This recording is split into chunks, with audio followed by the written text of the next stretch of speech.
some liberal. Happy Wednesday, I believe it is. Half the week is already gone. Time really flies, but we're going to go ahead and start the show because once again, there is a few topics that is worthy of discussion.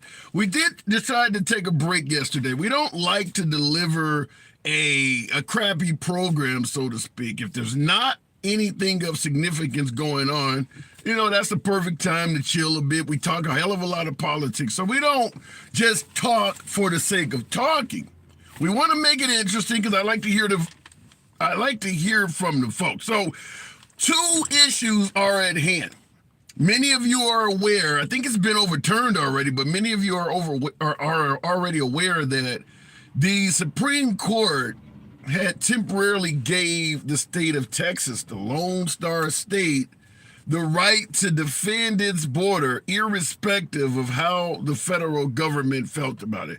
In other words, regardless of what the federal government is doing, if you catch someone entering the country illegally, not only can you take them into custody, you can ship their ass back without any federal involvement at all.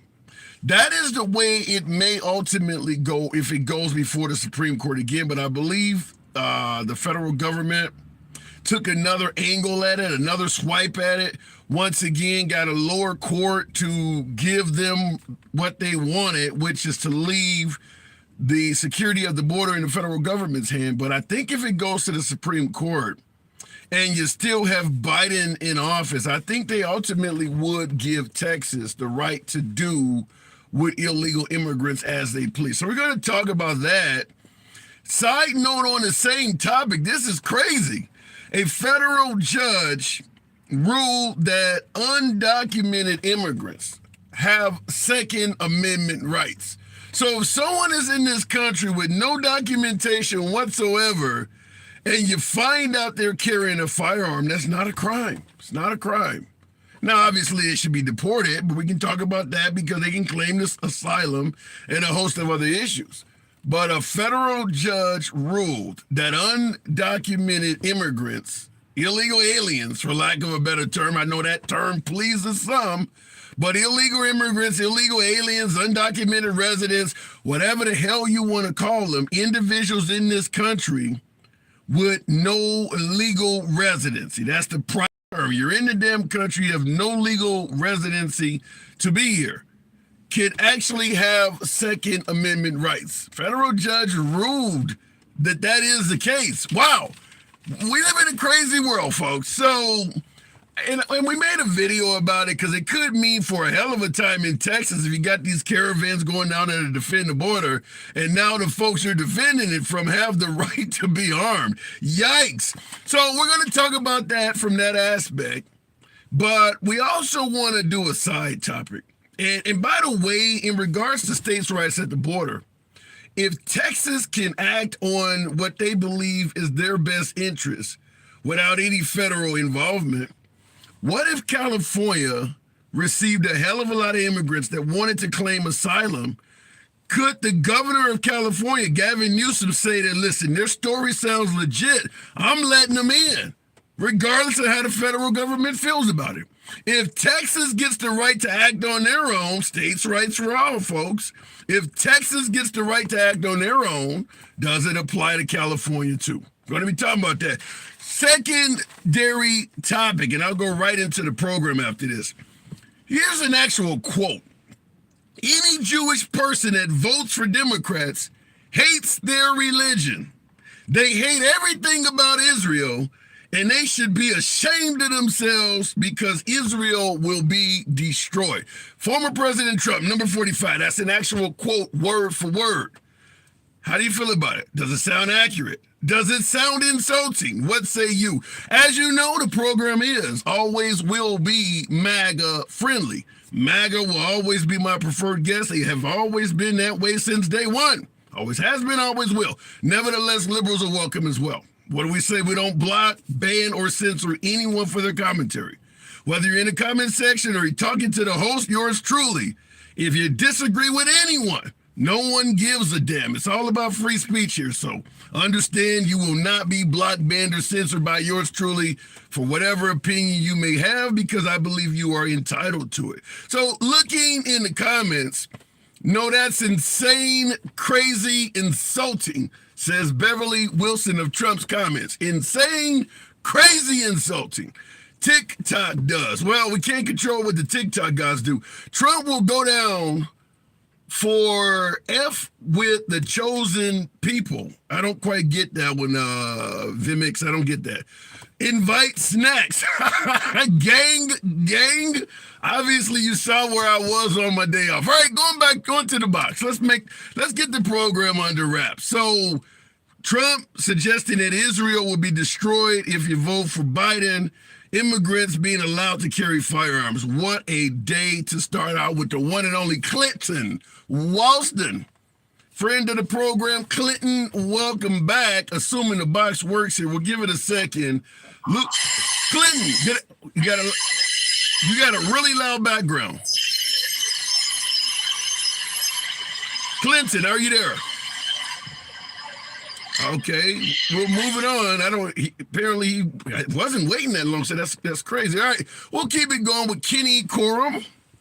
Good afternoon, Kenny. Can you hear me? Yeah, can you hear me? Loud and clear. Undocumented and armed. What say you? Yeah, this is more of like an oxymoron to me. There are governments telling us that we don't have the rights for bear arms, but then they turn around and say, look, illegals have the right to bear arms. Yeah. Which to me is just completely asinine, right? Yeah. When you think about it. And I feel like that's kind of where we're at. We're at a no common sense ruling right now. But how about the notion, do you believe gun bans work? No. Okay, so what would be the purpose of banning immigrants from having guns if the gun ban don't mean anything at all? See, the only thing is that when you do buy a gun, because I own a lot of them, okay, you have to have a background check. And I'm all for stricter background checks, especially on ARs, because it's a lot easier for me to go buy an AR than it is a handgun in my state. Wow. What state are you in, if you may? North Carolina. Okay, all right. Yep. And so I walked in and bought an AR. I walked out within 25 minutes with an AR. I go buy a handgun. Now that I have my concealed carry, it's different. But when I went to buy a handgun before, it was a 2-week waiting list. And my thing is that if I was distraught or I was upset about something at the time I bought the AR, that would have been the perfect time to do a mass shooting on anything like that point, because I would have the access to that much weaponry. And because, our system is broken when it comes to that. So let me ask you this, and I'll certainly let you continue. When we talk about, because you mentioned being distraught and the ease of getting a firearm, we did a show, I believe it was last week or the week before, because I can't remember which state it was. It might have been Louisiana, or it may have been your state. Wow, I cannot remember that. I don't know why I cannot remember it, but there is a state, southern state, of course, that passed a law that allows at the age of 18 to carry concealed without a permit. I'm bringing it up because you mentioned, if I had a bad day and the ease of being able to get a weapon really quick, it may have led to me committing a mass casualty act. 18 years of age, no permit. All you need is your 18th birthday. And we're talking about a legal American citizen, but that doesn't mean a damn thing about depression or mental illness. Do you think that makes sense? No, not at all. And I am a, gun-toting person. I think at 18 years old, my brain was not mature enough to have that kind of artillery in my possession. At 18 years old, I was running wild, and as you get older, you get smarter, you get wiser. That's what they say, wisdom comes with age, right? So 100% disagree. I think that we should raise the age of people that do have, that kind of, that have the chance to buy a gun like that. Now, if you serve in the military, that's a different story. You're really trained. Right. You deserve but let me make sure I'm getting this clear. Now, you lean right politically, right? So I am a leaning right politically as far as conservative on certain issues. There's things that I do not lean far right, okay? But I don't lean far left either. I'm definitely in the middle, I'm very. I mean, we've had two go rounds of Trump versus Biden, 2020 and 2024. You haven't voted for Biden, have you? No. Okay. I never voted for Biden. I felt like for the years that he was a senator, he didn't even do anything. But at the same spectrum, you're talking to somebody who voted for Barack Obama twice. Really? And so, yeah. But in 2016, I saw the system and what people are saying, the corruption in the swamp with Hillary Clinton. The fact that she said, what difference does it make about those soldiers that got killed? And all those emails disappeared and nothing ever happened. And people always say that they're not above the law. And I look at some of these politicians and I'm like, yeah, they are. When you look at what they're doing. And so in 2016, I was definitely not voting for Hillary. Do you see Trump as someone, if you wanted to escape corruption and political influence like you're talking about, do you see Trump as a good choice to get away from that, get away from all the corruption? I think Trump exposes the corruption more, and I think that's why the media hates him so much, because they are the big investors into the Democratic Party. But do I think Trump is a savior to America? Absolutely not. We had him 4 years, and he did a great job. COVID came around, and people are going to say the decisions he made during COVID. Any sitting president at that moment, to me, it is a tough decision. You're shutting down an entire country because we got a virus that we're not aware of. It came from another country, and it spreaded like crazy. I had a couple of my people that I know personally died of COVID. I've seen it. And, no, I don't think Trump is a savior to our nation. Not at all. And I definitely don't think Biden is either. Honestly, we really haven't had a pick. We haven't had much of a pick in the last two. This is going to be our second election. It's worth, anything. But why not? Now, considering you lean more right than left, if you're suggesting that, Biden's trash and Trump is not a savior to the nation, why not Vivek, Ron DeSantis, Nikki Haley? Why not some of those other folks? Yeah, I like Ron DeSantis. I like RFK. Those are my choices right there. You would have preferred DeSantis or RFK over Trump? 100%. Okay. All right, that's fair. Because I'm just wondering, saying that, they lean right, but maybe not Trump. And I'm like, you had 9 other options. But you're saying that so have you voted in the primary already? No. Okay. No. I mean, I've had the conversations with my friends and stuff, we talked about it, especially like with this next election. And, my best bud, he voted for Biden last time. And he's like, I'm not doing it this time. He's like, and here's the main factor. Okay, so we see that Biden says he's done a lot of different things, and we're seeing different things. The biggest factor that I think people are really, really concerned about right now is the cost of living. And that it doesn't seem like Biden has a plan for really cost of living right now. And I think that's the biggest concern for a lot of people right now. And the Democratic Party is running on abortion again. And the thing is that, listen, people have their rights. The Supreme Court didn't say you can't. They gave the states their rights back. That's all it was. And so at the end of the day, if the Democratic Party really wants to win my vote, they're going to have to start talking about things that we're really suffering out here. I don't think I hear your point, but I think with only 8 months or so to go, I don't think if you're leaning right or if you're leaning left, I don't think there's anything either side can say to switch your vote at this point, which is why I have not been a fan of folks are saying that Biden should debate Trump. I'm like, why? Nobody's mind is going to be changed at this point. You either rolling with Trump or you rolling with Biden. Better yet, you're either rolling with Trump or you're rolling against Trump. That's the two options. You're rolling with Trump or you're rolling against Trump. I don't think anything's going to change that opinion at this point. Yeah, I'm 100% agreeing on that. And there's really not anything's going to change it because we see we see the swamp, we see things that are happening, but then we also see. Again, Trump, I don't think people vote for Trump or even really like the guy. They just think that he's exposing what it is. Let me ask you that. Now, because I wanted to give, we run on YouTube simultaneously. Someone on YouTube said something in regards to that. Big Rooster Show, certainly a friend of the program in his own right, said, how can someone so corrupt? Now, he's suggesting that Trump himself is corrupt, but let's take your statement. How can someone expose corruption? You said that Trump exposed it. Give me ways in which you believe Trump exposed corruption. I mean, he definitely went after, when it comes to, especially like Nancy Pelosi, he went after that insider trading type of stuff, which we know that, how could, I told somebody, I said, if you really want to know what's going on in trading, just follow Nancy Pelosi's husband. You'll make money. And I think those things like that. But man, just to be honest with you, Trump's corrupt. I've never heard that. You don't become a billionaire without doing people wrong. I mean, his Trump University was terrible. Wow. A lot of kids paid a lot of money to go to that school, and it was non-credited. Wow. And you're talking to someone that voted for Trump in 2016. So if you think Trump is corrupt, what about the election? Do you believe he was trying to get the election back that Biden had stolen, or was Trump himself trying to steal the election from Biden? So I love the point. I think you said it last week because I watch you every day. Well, thank you. And you said last week, you said if it was really a rigged election, why didn't Trump say all 50 states?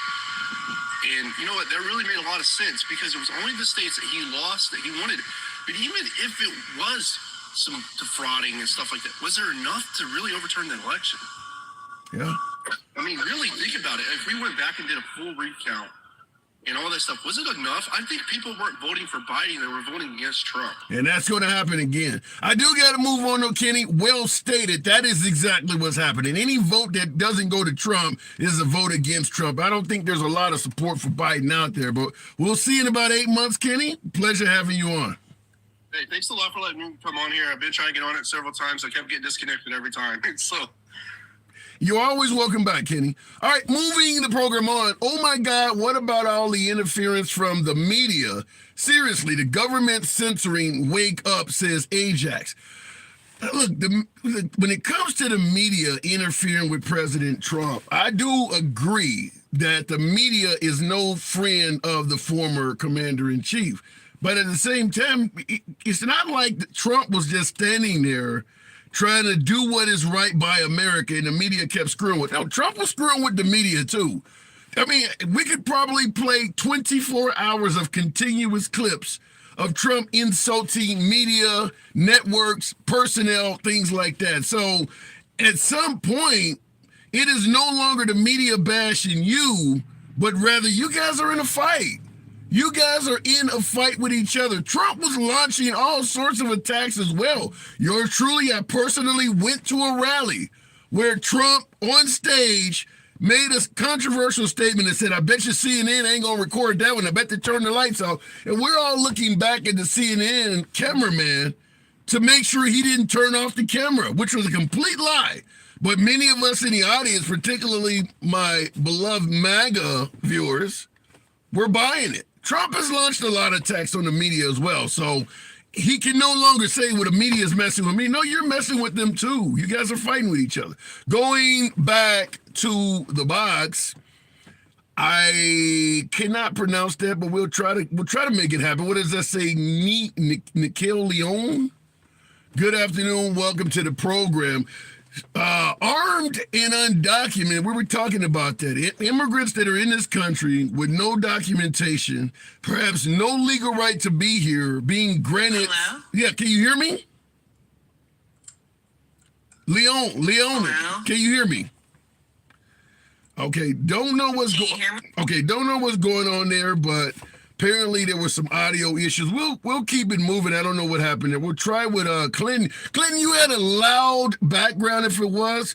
We'll bring him back up. I'm voting for Biden, says Pipe JP1. But will there be enough of you? Good afternoon, Clinton. Clinton, you are on mute. Can you hear me? Clinton, your device is muted. Real quick while we'll give him a moment to fix that out. You so into Dump, you are trying to talk like him if he wins, but of course he's not. He's coming. Faye, I don't quite get what you're saying. I'm assuming you're trying to say that I'm so into Trump, I'm talking like him? Says who? Okay, fair enough. I appreciate your input. I don't agree with it, but anytime, come on back through. Trump lies, and the media calls him on it, says facts only. Well, his bloodbath comment was apparently taken out of context. So the media is not totally innocent as well. Trump has not been found guilty of rape, for instance. Liable, not guilty. And George Stephanopoulos is being sued by Trump right now for saying that on the Sunday shows 2 weeks ago. So the media is not totally innocent, but neither is President Trump. Yeah! Thank you for the hat and mustache, Johnny. Okay, Clinton dropped, so we'll continue on. Sherry, I don't, these last names, because they shorten them up, not always able to get there. By the way, tap the screen. Get your boy likes on up to about 20,000. There's almost 900 of you in here on TikTok. And for my YouTube viewers, feel free to smash that like button. I think you have to hold it down for a couple seconds. Helps out the algorithm, brings more MAGA. Good afternoon, Sherry. Hi. I've watched you for as long as I can remember. We've commented. And I don't know why somebody would say, are you a Trump supporter? Your name is the handsome liberal. You sound like, have you ever been told you sound like Archie Bunker's wife a little bit? You kind of see, I'm from Fall River, Massachusetts, and we have an accent like New York, and I don't know why. It's the opposite direction. Okay. But I have to say, okay, I got in 6 ballots in the mail when Trump and Biden were voting. Okay. Now, I could have voted 6 times for Trump. But would they have counted? Would they have thrown them out when they reached? I don't know. Okay. But I got 6 of them.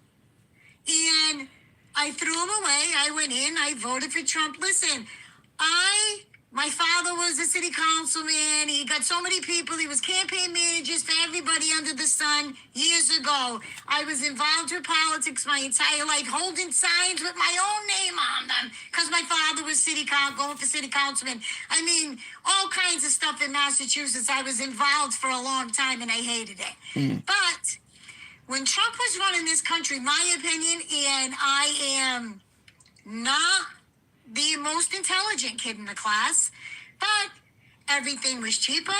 Putin was in place. There was no wars going on. The country was being run okay. The economy wasn't sky high like it is now. And I think if he didn't do what he did on the 6th of January, first of all, not going to listen, you lost. No matter how you lost, him in there. So just go shake his hand. Pence did it. Like, just show up. Don't cause what you caused. And I'm not saying it's his fault. I can't say that. But we know that's our United States Capitol. You do not go in there and destroy our Capitol. That's the only thing I disagree, and I'm not going to say Trump did it. I'm not going to say let's say this in regards to, and I understand you're not going to say Trump did it. There's nothing wrong with you holding your opinion on that. But the issue is, if Trump had not said the election was stolen, which you're admitting he lost, do you think that would have happened? Do you think that would have happened? Look at the way I see things is different. I'm a Christian, so God put Joe in there. Whether he won or lost, God put him there. But now it's time to take him out. But I'm honest. I'm being honest. Nothing wrong with that. Nothing wrong. And I appreciate that. He can't comprehend. I mean, I think people are writing his speeches like he doesn't know what to say. And I feel bad for the man. I feel like I said this from jump when in 2020 election. I said, that man's not going to make it. He's not. He's going to stroke out. We're going to get stuck with the vice president. Something's going to happen to her. And this was before Nancy Pelosi got taken. I said, then we're going to be stuck with her. Now what are we going to do? But let me ask you this, though, because you mentioned you're not saying that Trump is responsible for January 6th, but you admit, hold on, let me have a conversation with you. You're saying that you're not necessarily blaming Trump for January 6th, but he lost the election is how you stated it. Do you think what happened on January 6th would have still happened if he was not telling people he lost the election or the election was stolen from him? No. Okay. Not at all. I don't think one person would have showed up. I don't think one person, I don't think any of those people that he had there would have even bothered. So You know what I mean? So how do you feel about the fact that he is still to this day going around saying the election was stolen from him by Biden? Okay, so this is Trump we're talking about.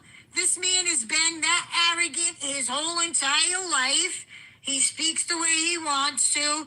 That's just him. That's I not don't what- like that about him. But I don't like that about him. Sherry, saying the election is stolen when you're admitting that Biden won, that's not being arrogant. That's being dishonest. Okay, but I got 6 ballots, and I think it was stolen. 6 ballots and stolen by who?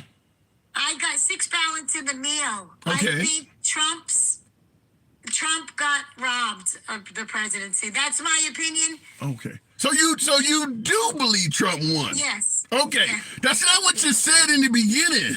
No, I just don't like what he did January 6th. That's Okay. the only thing I don't like. Okay. What he did. I mean, the first thing he did in office was send all our troops home from out there and taking care of rebuilding their country. Let them rebuild their own country. So let me. Why do you, if you believe that the election was stolen from Trump, any idea why Mike Pence and his entire administration is saying he lost? I mean, Mike Pence would have been second in charge for another 4 years. Yeah. Why would he say he lost? Honestly, I don't think Mike Pence and Trump get along very well. So he might have wanted out. You think Mike Pence wanted out of the second, even though he ran for president? He just ran for president. You think he didn't want to serve as VP again? Not if they had a chance of Trump winning. I don't think they got along very well, but that's my opinion. I'm just a simple nobody. You know what I mean? I'm just saying my opinion because I love your podcast. I watch them all the time. But I think the country was running. Yeah, and I get that. A lot of folks. And listen, I am an independent. I'm not a Republican. I am not rich. I am disabled. I'm home all day. I'm a recovering addict. I try and help the recovering community, but that's it. But when it comes to running this country, Biden is, I don't even think he's running it. I think all his people are just writing things for him to say. Wow. I don't think he has the marbles to even know what he's saying. Wow. Okay, fair. And you're not the only one that thinks that way, Sherry. You're always welcome back. I want to ask you one final question. Okay. In regards to the election, if you're suggesting that Trump won and it was stolen, why is it that there's virtually no sitting Republican governor, Congress, or Senate member? Almost all of the Republican side of Washington say that he lost. And I just got a violation. Yeah, and I don't know. Yeah, I see it. If you want, you can answer the question. Otherwise, we'll just move. No, I don't want to answer that because they'll cut me off. But I didn't think he was going to be able to run because of all this stuff. But if he's able to run, I will vote for him. Well, I'm not voting for Joe Biden. Understood, Sherry. But if somebody sneaks in there, they'll get my vote. Understood. Come on back through anytime. Certainly appreciate it. I love you, handsome liberal. I watch yours all the time. I look for them. Wow. This is where, to be honest, I get my election information. Oh, shit. I don't know if I want that responsibility, but Sherry, you're welcome back. Appreciate it. Thank you. All right, moving the program on. Wow. Good written, says John Shaw. Be nice to the guests, folks. Trump didn't run the country. He rode the coattails of Obama.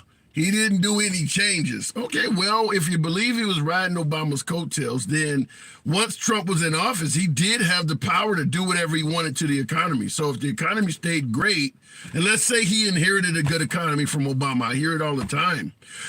I don't like the unfair judgment. I'm going to say this in defense of Trump. If Trump inherited a great economy from Obama, and I do believe the economy was in good shape when Trump became president. So he did inherit a good economy from Obama. But let's be honest, if Trump had become president after inheriting a good economy from Obama and he destroyed it, you'd be criticizing him, right? So the fact that he allegedly inherited a good economy from Obama and he kept it good, if not increased it and made it better, why doesn't he deserve credit for that? By suggesting that he doesn't get credit because he inherited it from Obama means that you are judging him from a standpoint of, I can only give him a bad grade. I'm not going to give him any good grade because I'm going to get to Obama. That's not fair. Whether you like or dislike Trump, judging him in that manner based on the economy is not fair. Whereas the only grade you're going to give him is a bad one. That almost sounds, in defense of Trump, like verifying his statement. They never gave me a chance from day one. The only grade I can get on the economy is a bad one. How is that fair? You don't have to like the man to see clarity. That just doesn't sound fair. Looking in the comments, by the way, Zero Policy from Trump says, well, a lot of folks disagree with you on that. Trump didn't do shit. You guys are harsh today. Wow. Tap the screen. 9, almost 1,000. Tap the screen. Get your boy likes on up. You know, I always try to get it on up to about 35,000. We can easily do that. Certainly on YouTube. Real quick, how can someone, just was a comment there, from so-called smuggling business, I don't quite get that. Cops are asking for money, so I told them they can get money from cartels who make money for 20 years. You're way off topic on that. Biden bad policy from day one with the Keystone Pipeline. Did that pipeline ever officially get shut down? Because folks from day one was accusing Biden in regards to the rising gas prices by saying he shut down the Keystone Pipeline. From my own personal analysis, that didn't happen. I know he wanted to do it because of the wildlife and Native American wishes, but did he actually ever, was there any actual closure to it? Big Dog, thank you for that subscription extension. Appreciate it. Going back to the box, beard and politics.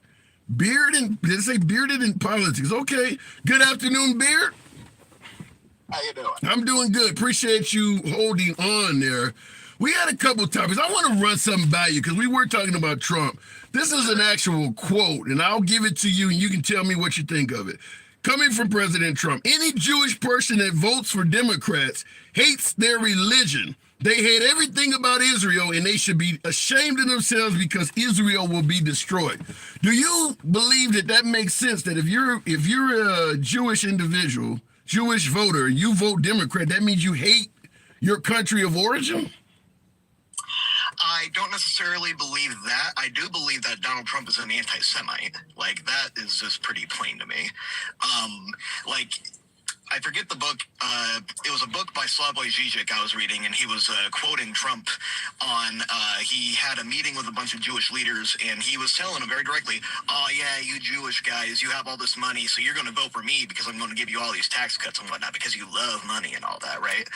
I don't think he really sees Israel for what the Republican Party sees it. I think that he sees it like every other president has, where Israel is just America's wedge in the Middle East against Iran.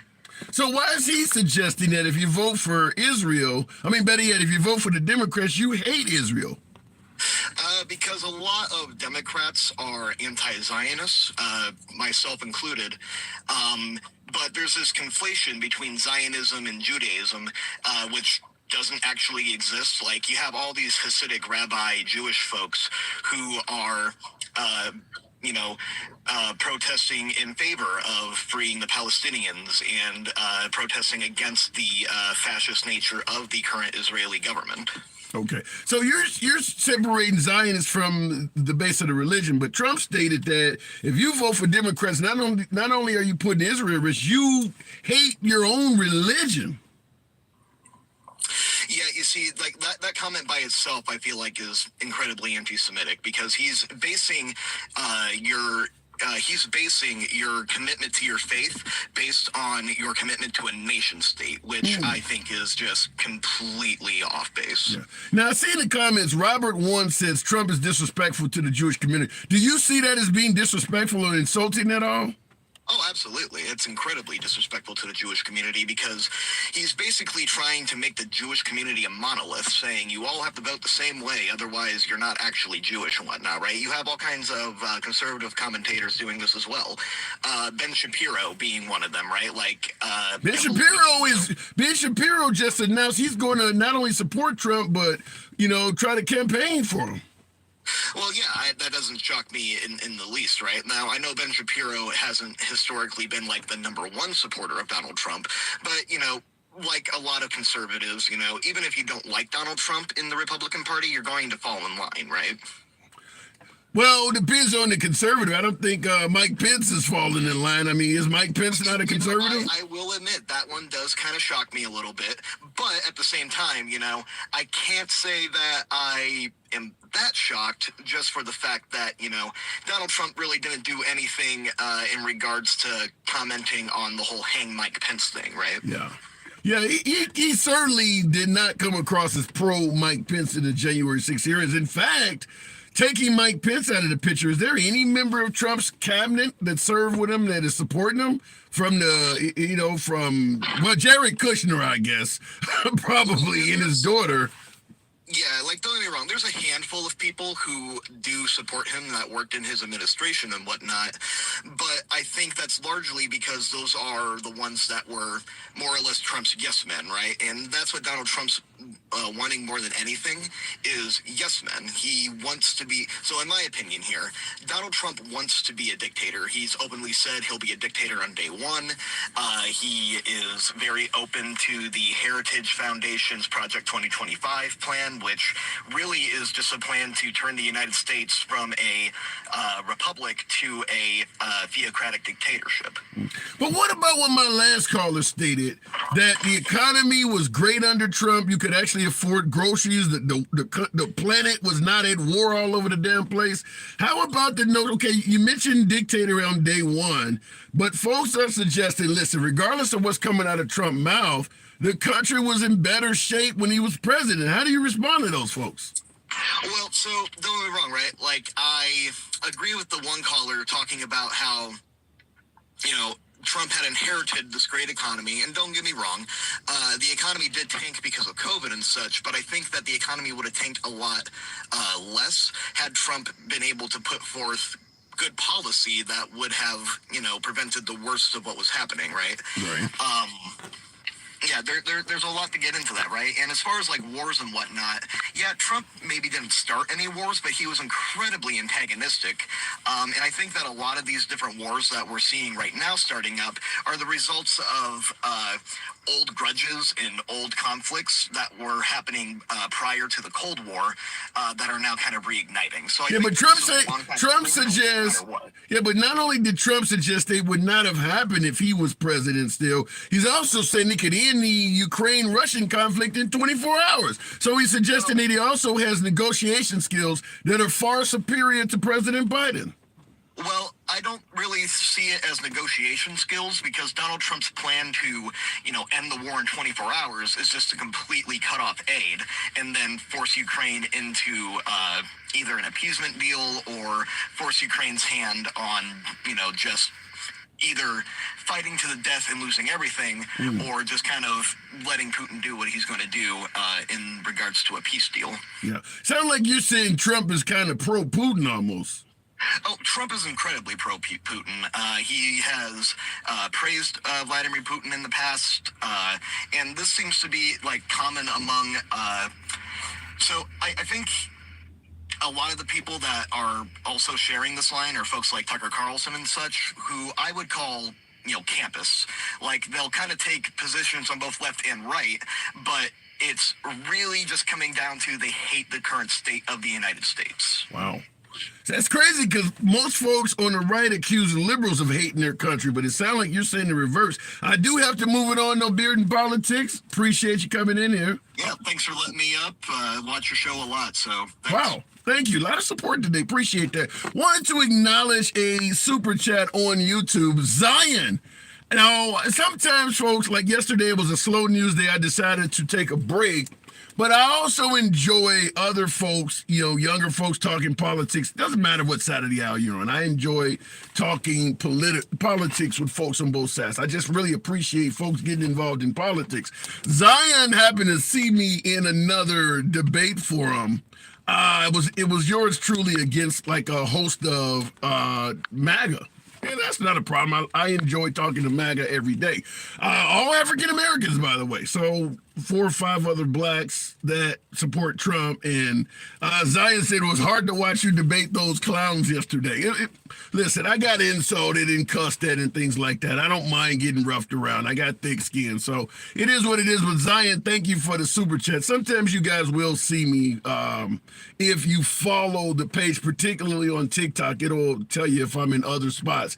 And I was there yesterday. I see somebody say, yep, Lumberjack was out of line and all of that. I see several of you in the comments say you saw it. So I appreciate that. For YouTube, certainly smash that like button. You know how the program works. It is an uncensored format. I don't block, ban, or censor anyone. It helps the algorithm when you folks on TikTok tap the screen, get me on up to around 50,000. It helps out the hour, brings in more MAGA. You know how the program works. I don't block, ban, or censor anyone. Going back to the box, I see a lot of FDTs in there. Usually it's FJB, as in Joe Biden, but I'm starting to see more FDTs. Wow, you guys really don't like the opposition, huh? You guys, nobody's friendly anymore. What the hell happened in this country? All of a sudden, everybody hates the opposition. Well, let's continue the program on with Kyle. Good afternoon, Kyle. I'm assuming no relation to Rittenhouse. The host lost it because he had unexpected opposition, says Lisa. That was AJ. AJ was the host, and yeah, it was funny because they turned off the comments and everything. They didn't want folks being able to view the support I was getting. Yeah, it was interesting, but I enjoyed talking to him. Kyle, the box is not working for Kyle. We'll give it a second. Real quick in the comments. Vote for Trump or you ain't Jewish. Whoa! By the way, because obviously Biden has been hammered for his actual quote of vote for me or you ain't black, but paraphrasing what Trump stated, it could be summed up that way. Dennis H. Calhoun in the comments typed in, vote for Trump or you ain't Jewish. That is what he's saying. The actual quote, any Jewish person that votes for Democrats hates their religion. They hate everything about Israel, and they should be ashamed of themselves because Israel would be destroyed. That's Trump's actual quote. You could certainly sum that up with the synonym, vote for me or you ain't Jewish. It really does fit that. Wow.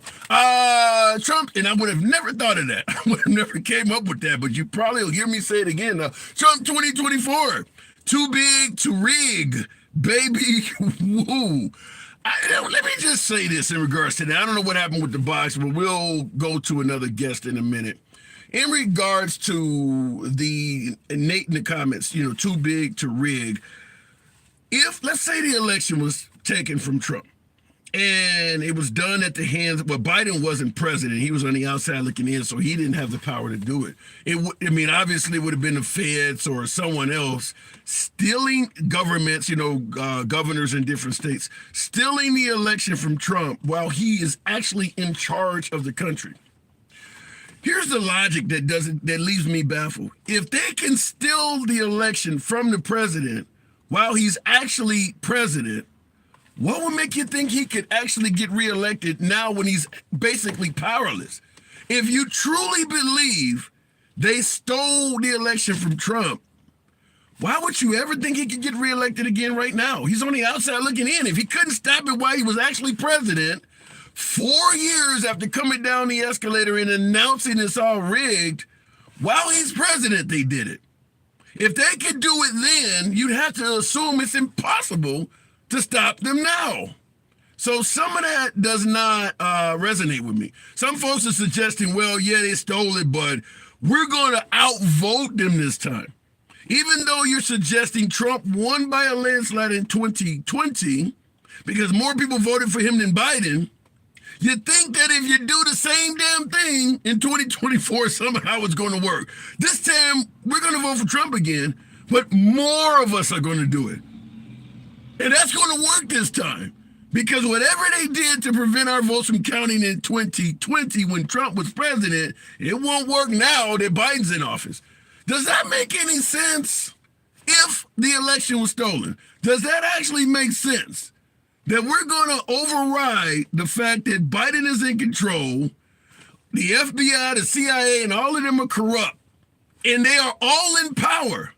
And we're going to defeat all of that by simply voting and knowing it didn't work in 2020. Somehow that makes sense, huh? Looking into the comments, Dennis Calhoun said perfect sense to MAGA. I don't get it. You're too logical for these people. I don't want to me, it's something that everyone should think of. If voting didn't work the first time and we had control, we're on the outside looking in. And we're going to win by voting again, huh? Going back to the box, it just doesn't make any sense to me.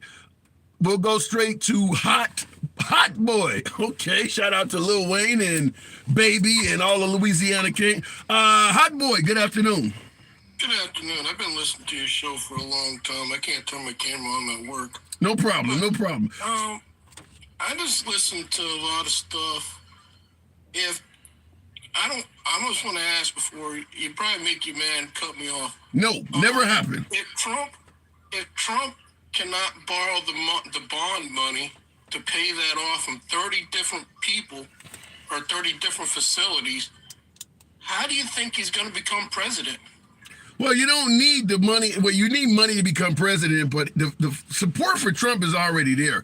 I don't think the issue he's dealing with when it comes to New York and Letitia James has anything to do with his effort to become president. He can become president even if he lied about all his wealth. There's enough donors and enough folks that actually know who he is. He has complete name recognition. He can still win the office. But there's nobody giving him the money. There's nobody giving him 1 cent. Because they know they're not going to get paid back. No, he's raising money for his presidential campaign. He's not raising enough money to pay Letitia James in New York off, but to keep his name in the public sphere, commercials, ads. He's raising plenty of money to run for president. I mean, he has $40 million in there right now. I don't think he has a problem from that side point, from that aspect. Okay, so let me ask you this question. So if hypothetically, if he can't raise the money to pay these people, and it's going up hundreds and hundreds of billions of dollars, so hundreds of thousands. It's going up hundreds of thousands damn near daily, but yeah, it's going up a lot. Yeah, daily it is. Yeah, you're right, daily. So why would they not put him in jail? Because it's a civil case. It's financial. It's not a criminal matter. If he can't pay the money, they're going to sell off his assets and work on bankrupting him, but it won't result in jail time. It's a civil matter. I did see they were talking about his assets, and his assets don't even come 1% of what he owes. Yeah.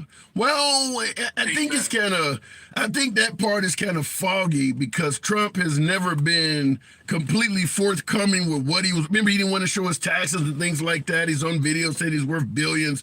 I think this case, once they start chopping up his properties, and I think by Monday, he has to come up with that money. If they actually do that, I think we would get a more clearer picture of what he's actually worth. But I can say this, even without the actual knowledge of what he's worth, it's pretty clear he inflated his wealth. He may have the money that he owes New York, but I think it's pretty clear at this point he has inflated his value.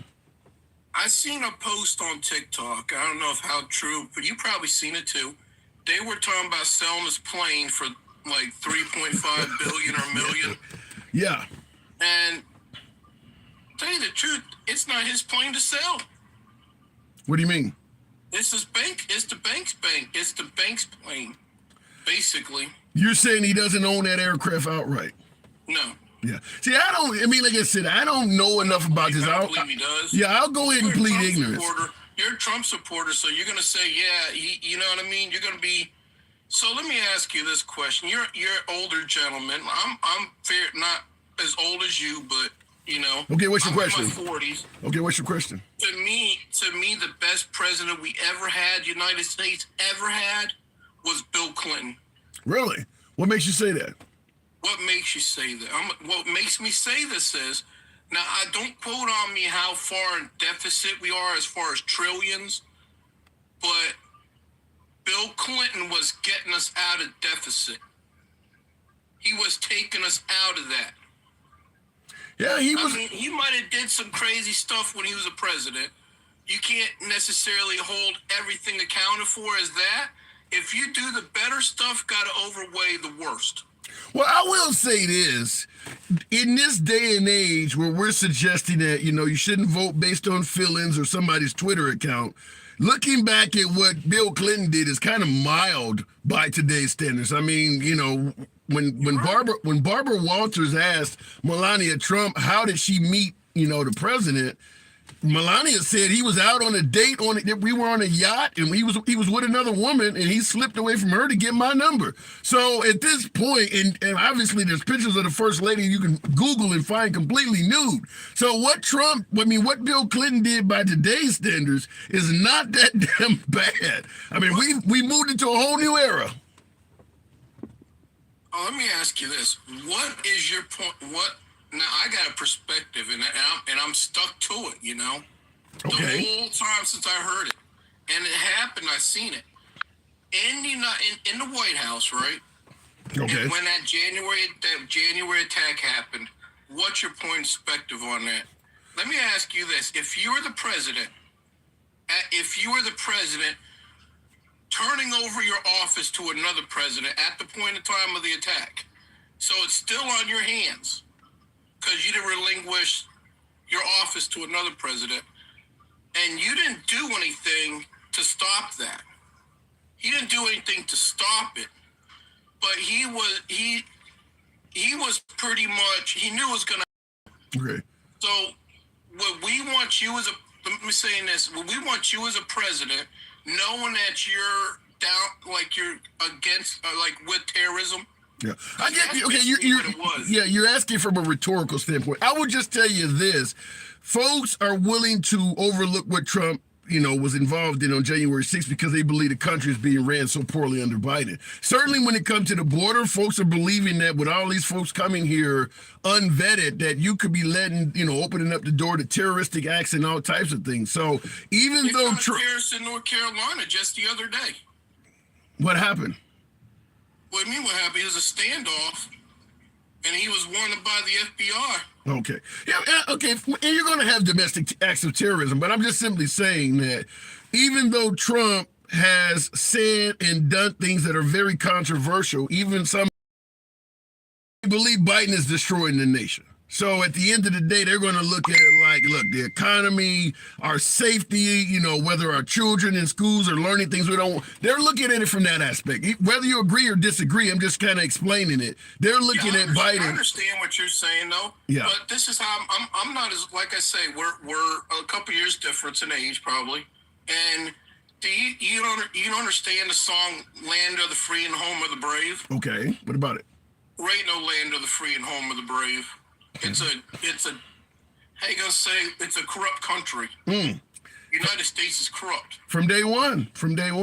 Trump. You're right. Trump actually said that, though, and that's why folks are voting for him, is because he's, as folks are suggesting, he exposed corruption, he pointed it out, which most presidents don't do. Whether you agree or disagree with him, folks believe that what you said is true, where America's corrupt, and they believe that Trump is the guy to put in the White House to expose and get rid of it. So you may have a little bit more in common with MAGA than you realize. I don't really care for any president. That's one thing I don't like. I don't think any person you put ahead of a country is going to do anything different than you and I could. You know what I mean? I kind of understand, but yes and no. I understand what you're saying, but I don't know if I totally agree with all of that. Trump's a businessman. I'm going to give him, Trump's a businessman. I don't think he's leader material. Really? Why not? Because he's just a businessman. when like, okay, now I see we got World War III happening now, right? Yeah, under Biden though. It's happening under Biden. They believe under Trump you didn't deal with this. I still think it would have happened under Trump. It would have happened under Trump. Okay. Eventually it would have. But what I'm saying is, okay, I don't like Sleepy, but I'm gonna call him Joe Biden. I'm gonna call him Sleepy. I don't like him either. For the simple reason is, I might be messed up when I say this. The war in Ukraine and stuff has nothing to do with us. None of them do. In reality, since World War II, whether it's Korea, Vietnam, Panama, none of these countries, we love getting involved in overseas conflicts. None of them do. We do. And you know that when Biden put himself in there, he just said basically, screw everybody. Wow. You're gonna do what I say. So then let me ask you, I do got to move it on, but let me ask you before I let you go, 7-8 months between Trump and Biden, where's your vote going? Honestly, I don't think I'm voting. 2020, who did you vote for? 2020? I ain't vote since Clinton. You talking Bill Clinton, the man? You haven't voted since the 90s? Man. Okay. Smoking Clinton. I ain't vote since then. Wow. All right, I gotta move it on. That's crazy. You missed that many. So you've missed about 20 plus years of elections. Because I don't think my vote had anything to do with anything anymore. You know what I mean? Yeah, I hear you. I hear that. We'll talk about it on the other side, but yeah, man, get back in the game. Get back in the game. Don't sit it out. This is not. I want to see a woman run this country. Well, then if you want to see a woman run this country, you need to consider voting for the right man that may favor that. I got to move it on, though. All right, thank you, sir. Hey, anytime. Looking in the comments, I don't favor sitting out the election. I understand my last caller. That's a very popular opinion. My vote don't matter. Certainly in the down ballot races, your vote is very important. Whether it's city council, county deputy, all these other folks. Some of them folks win their elections by, 1 or 2 votes. Your vote counts. At the national level, particularly as president, with the Electoral College in there, maybe it doesn't count as much, but you absolutely should vote. They're not gerrymandering votes or cheating in elections for no reason at all. It's happening because your votes do matter. Whether you think the liberals are cheating or you think the right is gerrymandering the way people vote. They wouldn't be doing it if your vote didn't count. Just look at how the big dogs are performing. It's pretty obvious what you do makes a difference. So don't sit it out. I don't support that at all. Tim, Ohio just had their primary and only a quarter of Ohio voted. And that's something I wanted to talk to you folks about, but on a different live. When Nikki Haley, thank you, thank you. When Nikki Haley was in the game and was scoring between 20 and 40% of the vote up to Super Tuesday in all those states, many folks, talking about my beloved MAGA, would suggest that it was liberals showing up in Republican primaries to offset Trump. Whereas Trump had the overwhelming majority of the Republican vote, but liberals were deliberately voting for, wow, that's a nice hat. I've never seen that before. Thank you, whoever sent that. Andy, thank you, Andy. I've never seen that. But no, they were suggesting that Democrats are voting for Nikki Haley to reduce Trump's numbers. Well, at this point, Nikki Haley has bowed out. There's no Republican competition anymore for Trump. Yet, Trump is still missing about 30% of the Republican vote in some of these states, even as late as yesterday. There's no Democrat showing up to vote for Nikki Haley yesterday. No Democrat. Why would you do it? She's not in the game anymore. So it does show there may be some validity to the possibility that there is a decent-sized percentage of Republicans that are not going to vote for Trump. I mean, I think even as of yesterday in some of those states, she was getting 10 to 20% of the vote, and she's not even in it. She's not even in it anymore. So clearly there's a substantial amount of never Trumpers out there. I'm not saying it's enough for Biden to be guaranteed to win, but they do exist. Those are not Democrats. Those folks who voted yesterday in those primaries, Democrats ain't showing up in those type of numbers to vote for somebody who don't already dropped out just to piss off Trump. No. Looking in the comments, I think they should get rid of the parties. Term limits, that stuff is never going to happen. It's kind of a pipe dream. There was a low turnout yesterday in Illinois, low turnout everywhere, because it's already been decided. What's the purpose of voting in the primary when you already know it's Trump versus Biden? Of course it's going to be a low turnout. Your vote, in regards to the suggestion, your vote is meaningless.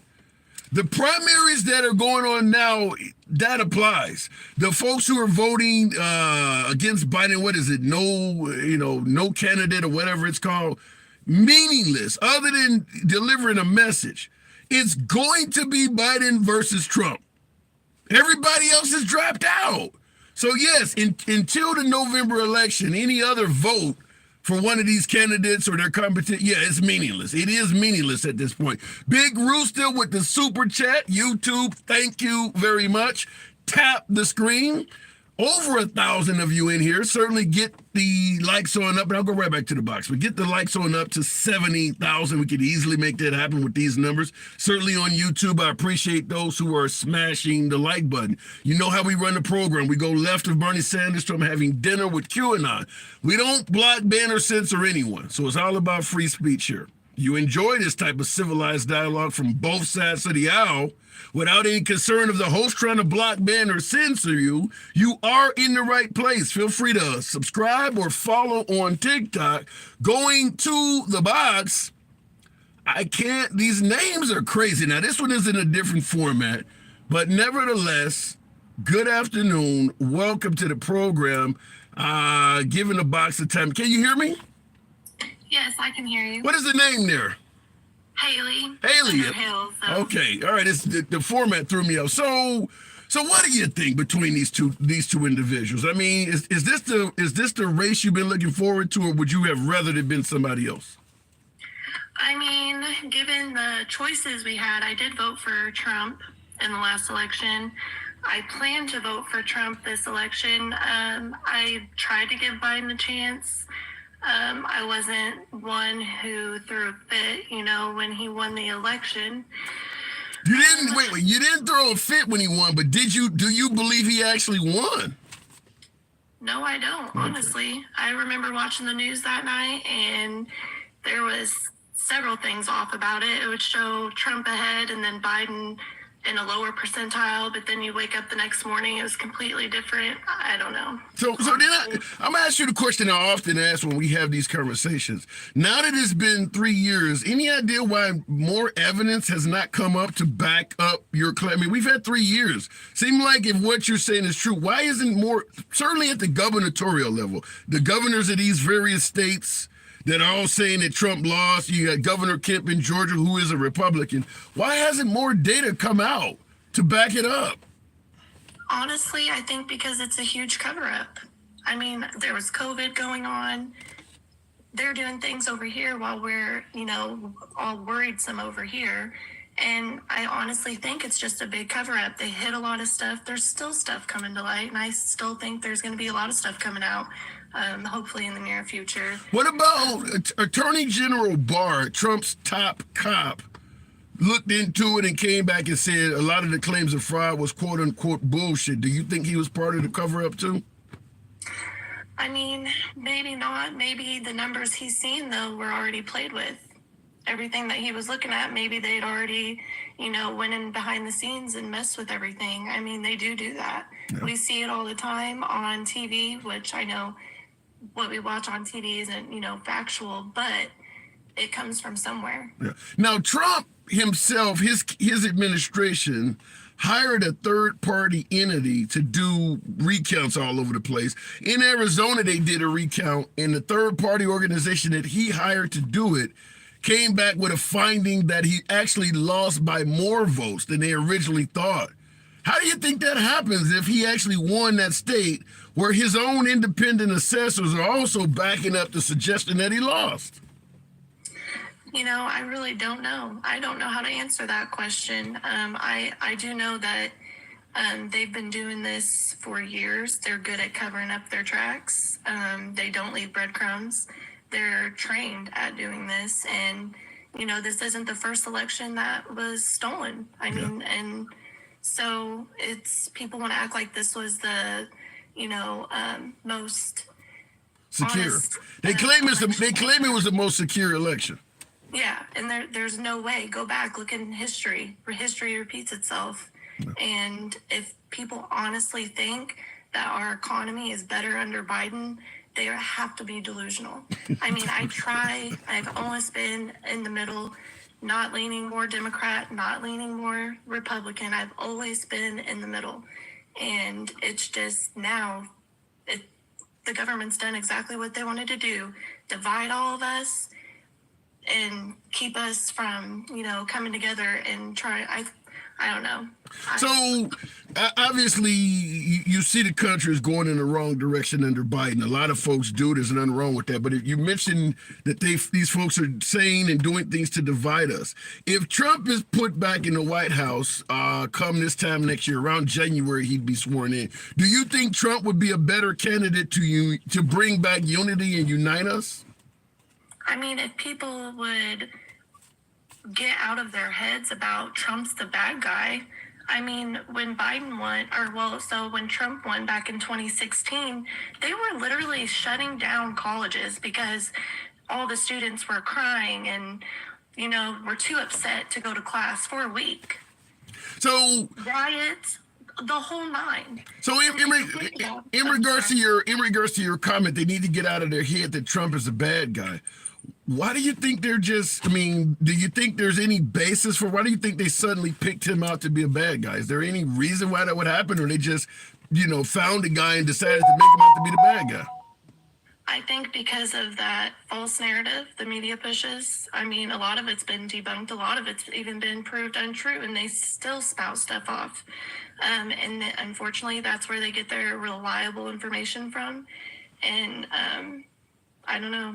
So let me run this quote. This is a quote I've been mentioning. It might have been before you came on, but I want to get your opinion on it. This came from Trump himself over the last couple of days. He stated that any Jewish person that votes for Democrats hates their religion. They hate everything about Israel, and they should be ashamed of themselves because Israel would be destroyed.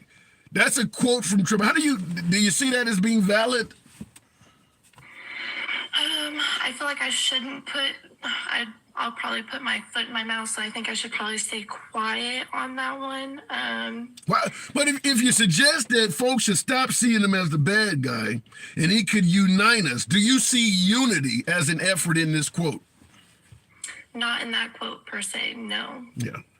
Now, because somebody brought up earlier, and I thought it made a little bit of sense. They brought up Biden's "vote for me or you ain't black" comment. If someone said this sounded like "vote for me or you ain't Jewish," do you hear any reference in that, or you see any comparison in that?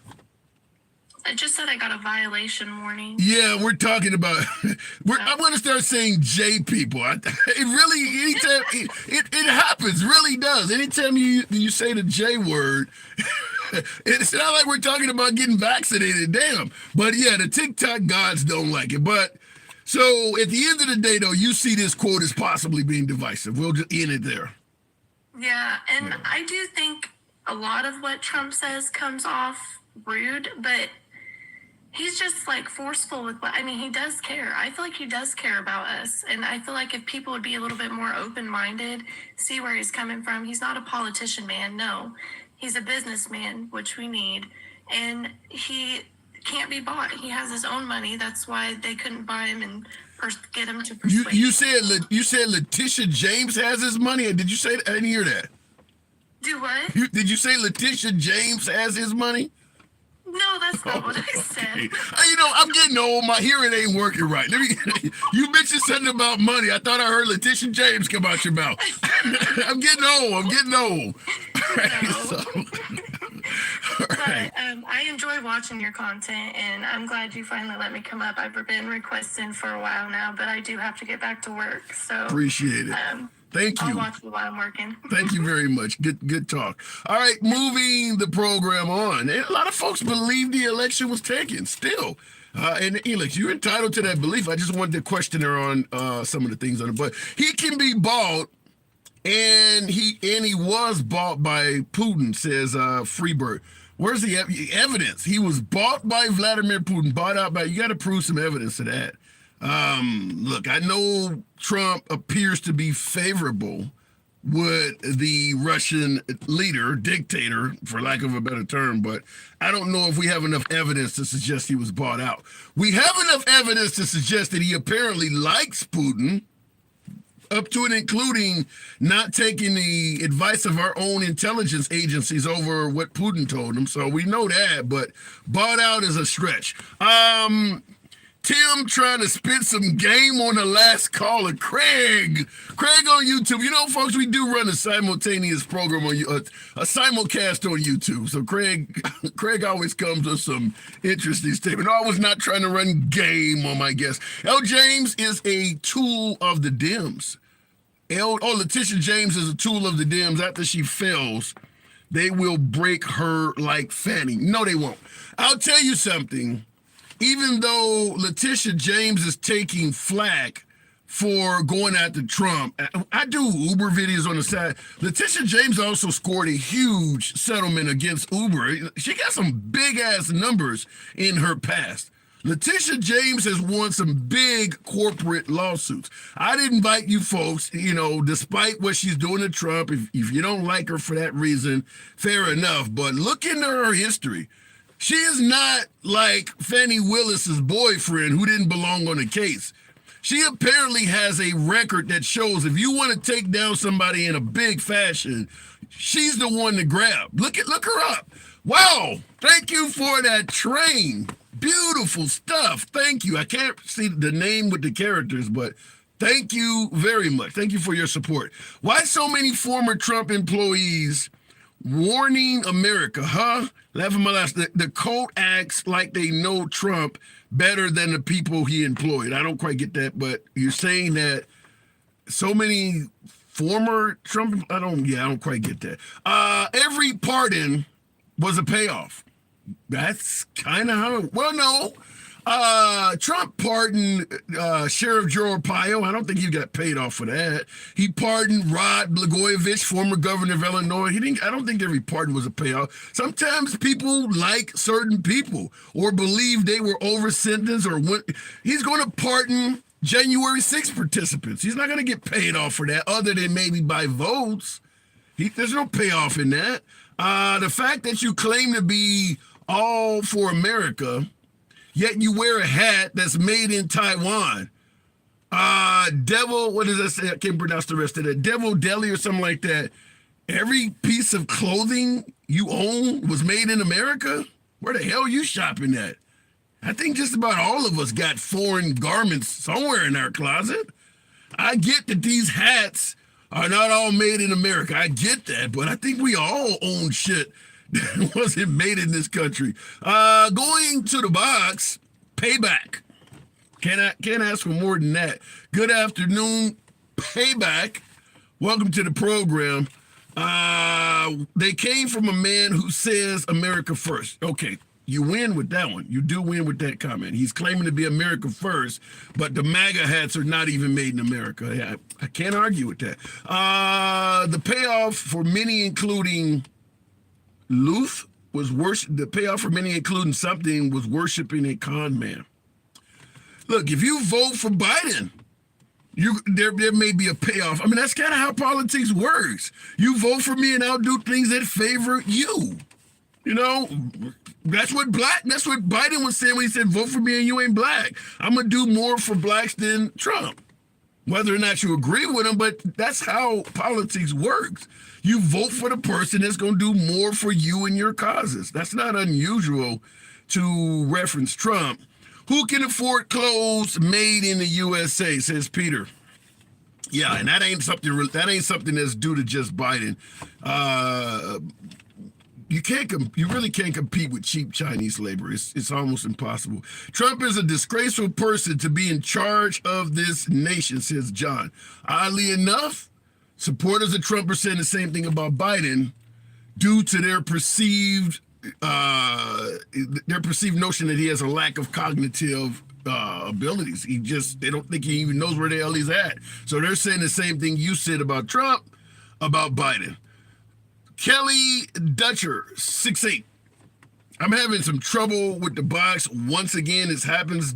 There we go. Kelly, good afternoon. Hi, how are you? I'm doing good. You been listening in? What say you? I have been. Boy, there was a lot. There was a lot. Let's start at the beginning. Well, going back to why Putin didn't invade Ukraine. Trump said, wait. Trump says he could end that in 24 hours. You think he's correct? No. Why not? He can cut Ukraine off in 24 hours, but they'll fight with sticks to the last man.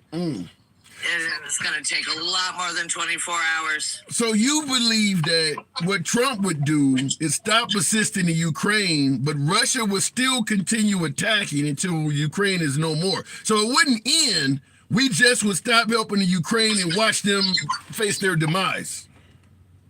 Absolutely. Wow. Yeah. And the reason Putin didn't invade during Trump is because he was hoping he would, if not pull us out of NATO, he would destabilize it enough, which is all he ever talked about. Yeah, he did have some choice words for NATO, but some folks believe what he did was beneficial, whereas he suggested that NATO member states strengthen their military budget. They did meet what he was suggesting. So some folks believe what Trump did was beneficial to NATO. I mean, it's beneficial to their own countries if they have to use their own military weapons. You know, Yeah. the only time, what is it? It's 5. The number is 5. It's something you invoke from NATO when you need all the NATO countries to come to your side. It's only happened once, and it was done by us. So we're speaking of Trump, but in reference to the current commander-in-chief, how do you favor the job Biden is doing? He's almost at the end of a first term. Do you think he's done a good job? I think he's done a very good job.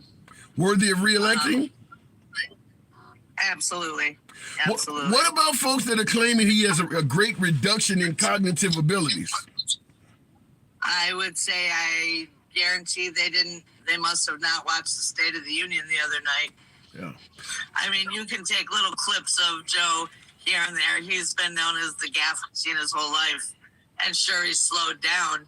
But, we all slow down. It doesn't mean you can sit that man down and ask him about any place on the planet, and he can have a intelligent conversation about what's happening there. Oddly enough, even though many of us saw the State of the Union address, where he did appear to be quite aware of what he was saying, he didn't receive much of a bump in the polls from that. Why do you think that his poll numbers, even with Democrats, Hispanics, he apparently is losing voters? Why do you think he's going so south if Trump is allegedly so bad? To be quite honest, the only people that really answers polls are people who still have a house phone. Yeah. So you believe the polls are woefully inaccurate? Yeah, I do. Okay. That's why Democrats have overperformed according to what the polls say for the last, Yeah. Particularly in the red wave was a disaster. So I do agree with you that the polls are saying one thing, because Hillary Clinton was supposed to win by a landslide, and that certainly didn't happen either. Well, there was some circumstances right towards the end of the, Like what? campaign. Like what? Like Comey announcing he was going to reopen the investigation. Yeah. Which a lot of people blame him for, but he didn't really have a choice. Yeah. Because he had to inform the Gang of Eight. I mean, he said the case was closed. He had to inform the Gang of Eight that it was open again, and the Republicans in Republican 4 in the Gang of Eight were absolutely going to leak it. Now, if they leaked it without him saying anything, it would look like the FBI was trying to cover it up. He really had no choice. Fair enough. Before I move on, I want to ask you one other question, because this came in from Michelle. Michelle posted this. She said, I cannot listen anymore to people who are supporting the people who are killing us. Insanity. How do you feel about Biden's alleged border issues? Do you think he's handling the border properly? It's a massive issue, you know. It takes not just a president, it takes Congress. You know, it would have been nice if they passed that bill. But do you think, even though you're suggesting it takes, yeah, but even though you're suggesting it takes Congress, why no executive actions from Biden at all? Executive actions were held up in court. I mean, they're always paused until the courts can go through them and nothing happens because they are found unconstitutional. I mean, something of that scale, you can't just do by executive order. You feel confident that if Biden did something unconstitutional to secure our border, the Republican Supreme Court would overturn it? Yes. Wow. Okay. Yes. Why not try? And I did. Before you move on to the next person, I did want to address one thing that I heard also. Sure. And that was the 2020 election. Okay. And how all these people still believe his lie that it was stolen. A lot of people do. Always reference they always say the same thing. Oh, well, we went to bed and Trump was winning, and we got up and Biden won. Very common. You know, it wasn't the next morning that they declared Biden the winner quite yet. It was a couple days later, because I remember sitting exactly where I'm sitting now, and I heard all my neighbors scream all of a sudden. I heard a lot of noise outside, and then I flicked on the TV, and yes. So, but the reason that is, well, for one thing, Trump told all his followers, don't vote by mail. True. That is true. Don't vote early. Vote on election day. You know, everything else is cheating. I get your point that by him. Yeah. But the thing about it is, most states have built into their election laws until the last vote day, you know, same day vote is cast. They don't even start opening the mail-in vote. Yeah. So they're counting those votes as they come in, and, you know, there's more same day, you know, Republicans vote same day more.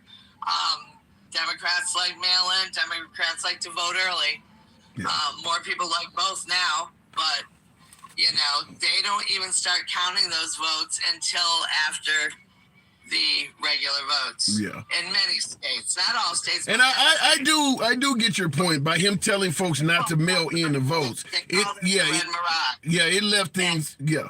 All right. Well, I appreciate you coming on. Thank you very much. All right. Looking in the comments. Gotta go. Too much fake news. Women speaking BS, says cheese head. I used to love Wisconsin. I'm assuming that's a reference. What is the fake news? I'd be curious. Women speaking BS. God, you guys are rude. Okay, polls are useful as an indicator as merch and polls are as useful as an indicator as merch in rallies. I see the connection, and I don't know if we've ever seen so much political merch, but Trump has made a fortune in political merch. That is the businessman aspect of Trump. Naeem Barber says, I think polls usually get opposition more engaged. Well said. That is true.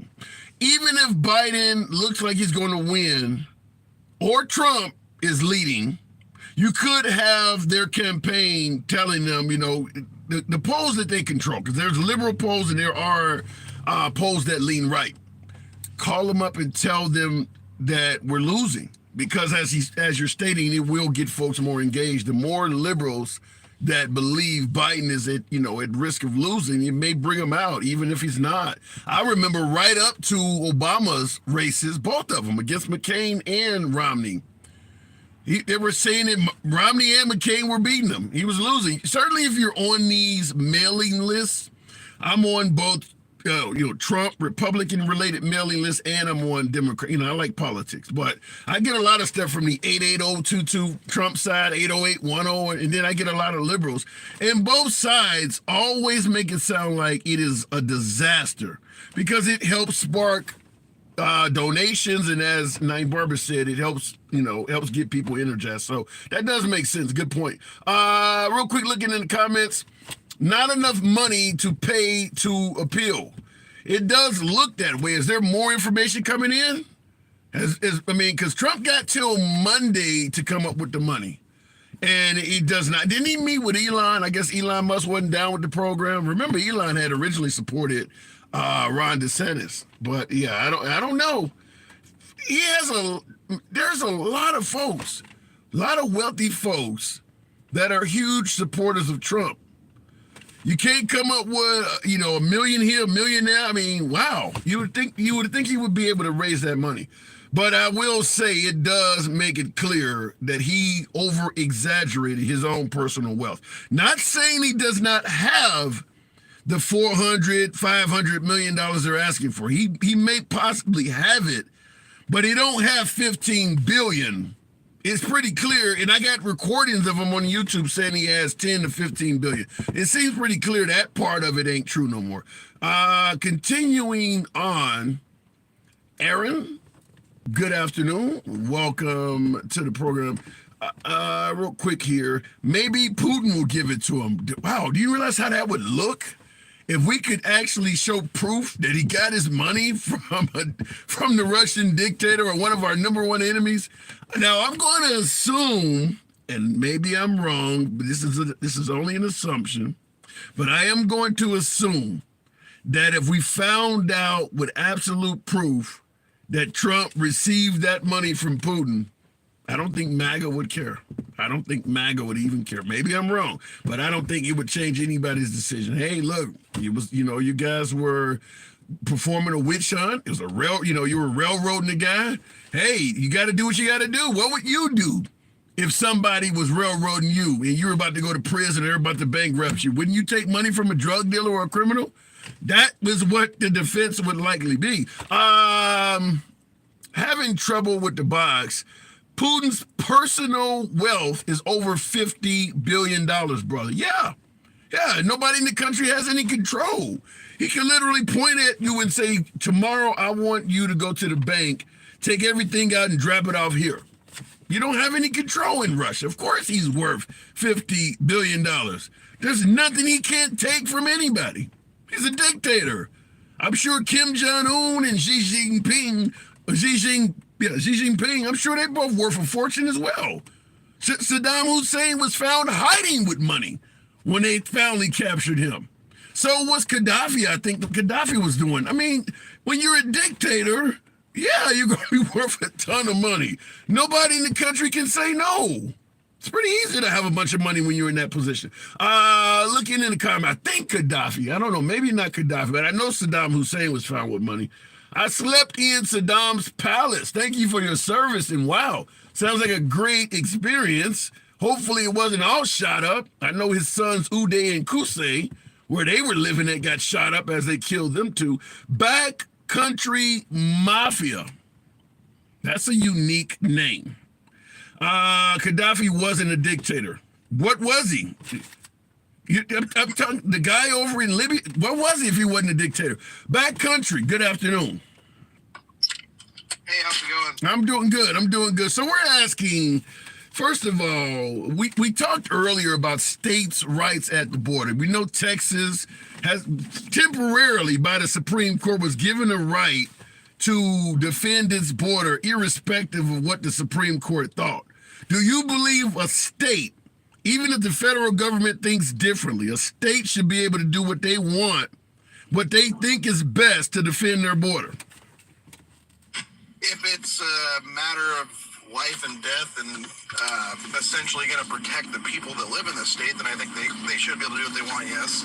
What qualifies as a matter of life and death?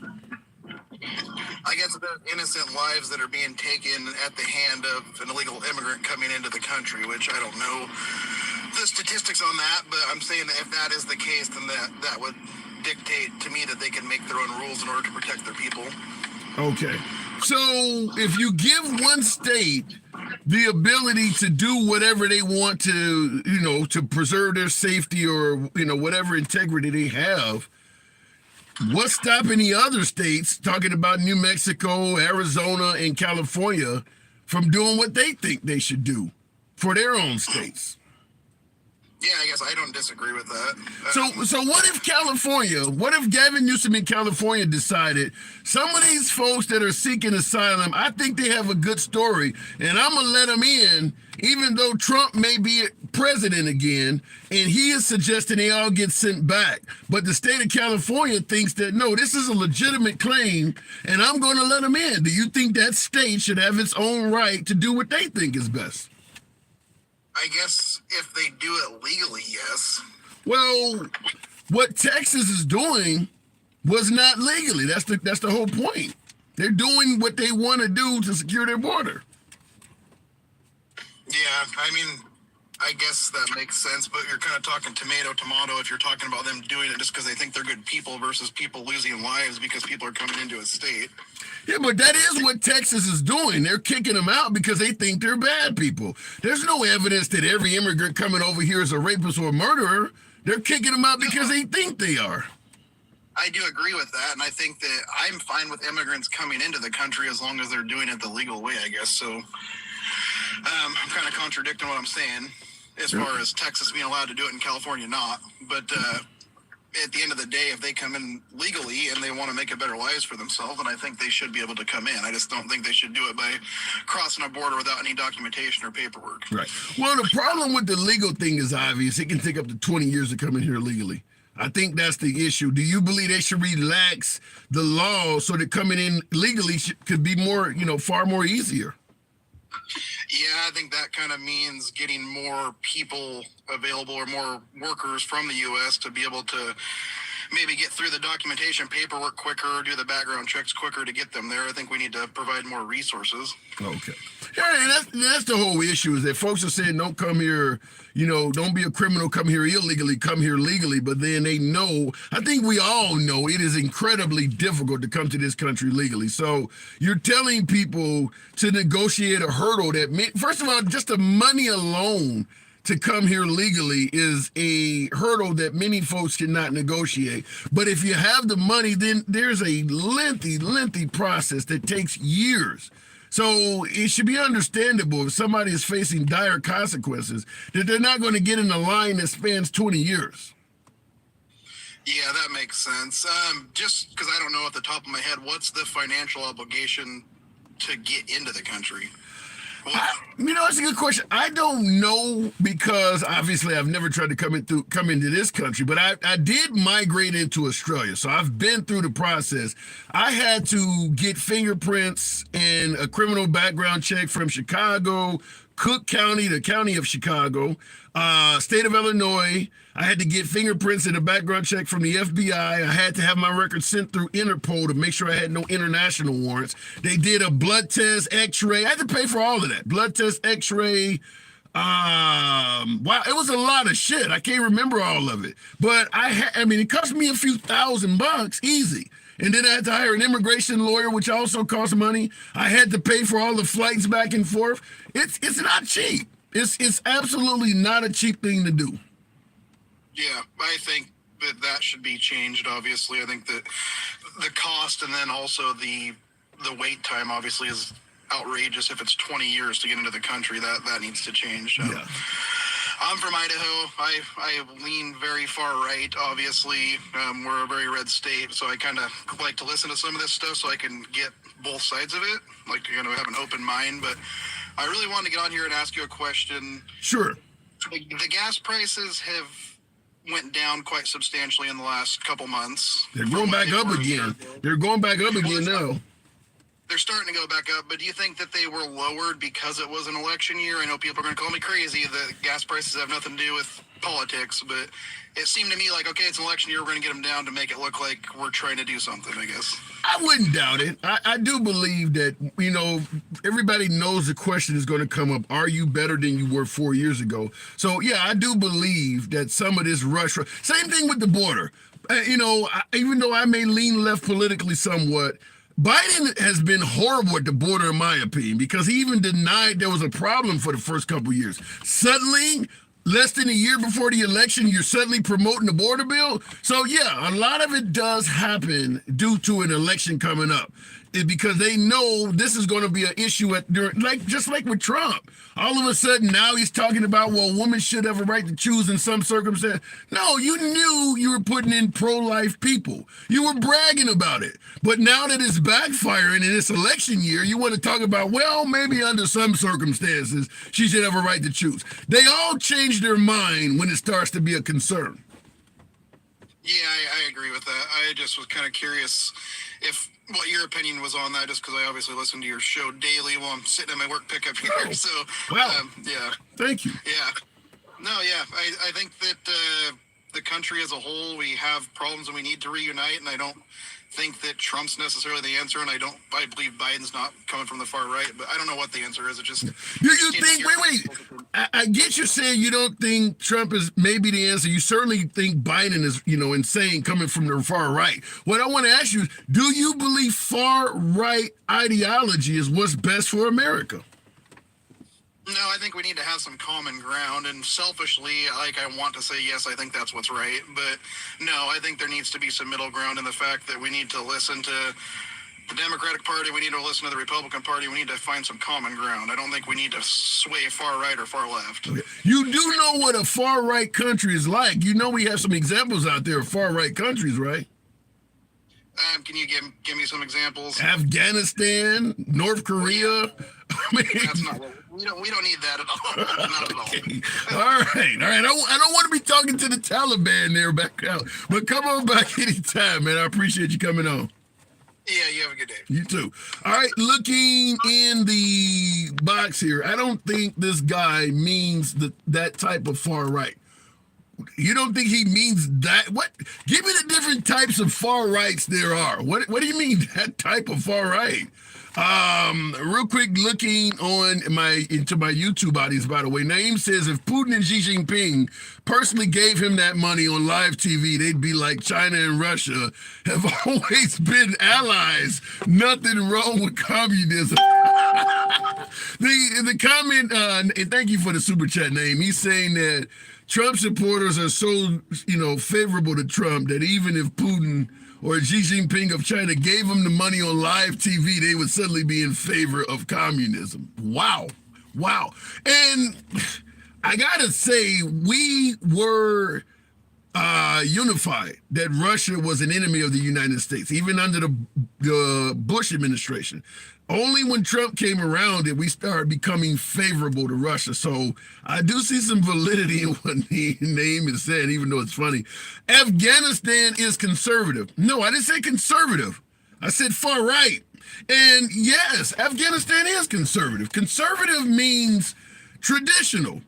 I want the country to remain on the traditional principles in which it was founded. The opposite of that is being progressive. I want us to evolve and progress in different directions. Who do you hear talking about the founding fathers the most? The Constitution. Who do you hear trying to change those documents the most? Progressives. Progressives want change. Conservatives want to keep the country in a traditional format. So yeah, far right is conservative. It's just extremely conservative. Far left, Western Europe. Far right, Middle East. I want Christianity to be the law of the land, just like they have Sharia law. I want Christianity in schools. That is far right, whether you agree with it or not, but that is far right ideology. Here's the problem. You hear Bernie Sanders, Elizabeth Warren, AOC, you hear about far left all the time, particularly if you watch right-wing media, Fox News, OAN, Newsmax. You hear about far left. You don't hear about far right, but it does exist. Far right does exist as well. You just don't want, nobody want to talk about it. But far left doesn't exist without far right. It does exist. You just got to look it up. And when you look it up, you'll be like, well, maybe not that. Looking in the box, far right is MAGA. I do tend to agree with that.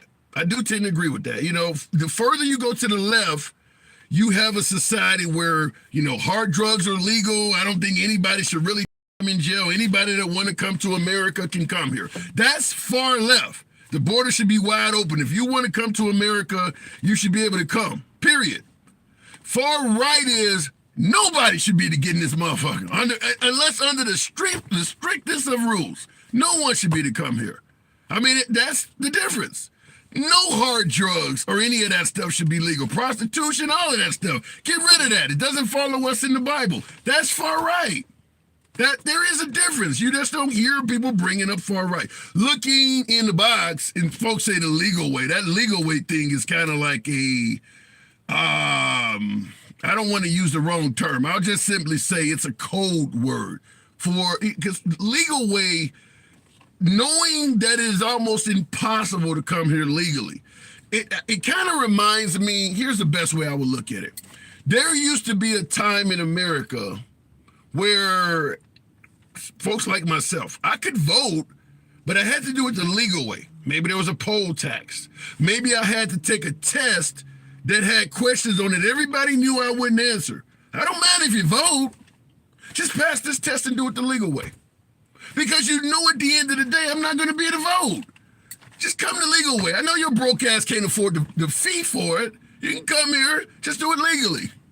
But they're not going to be able to come. So it makes it sound like you're open to immigration, but in reality, almost everybody that's trying to come is not going to meet that hurdle.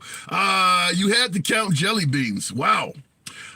And there are places you can find out about all of the different hurdles that were put up to vote, but that is one of them. I've read that as well.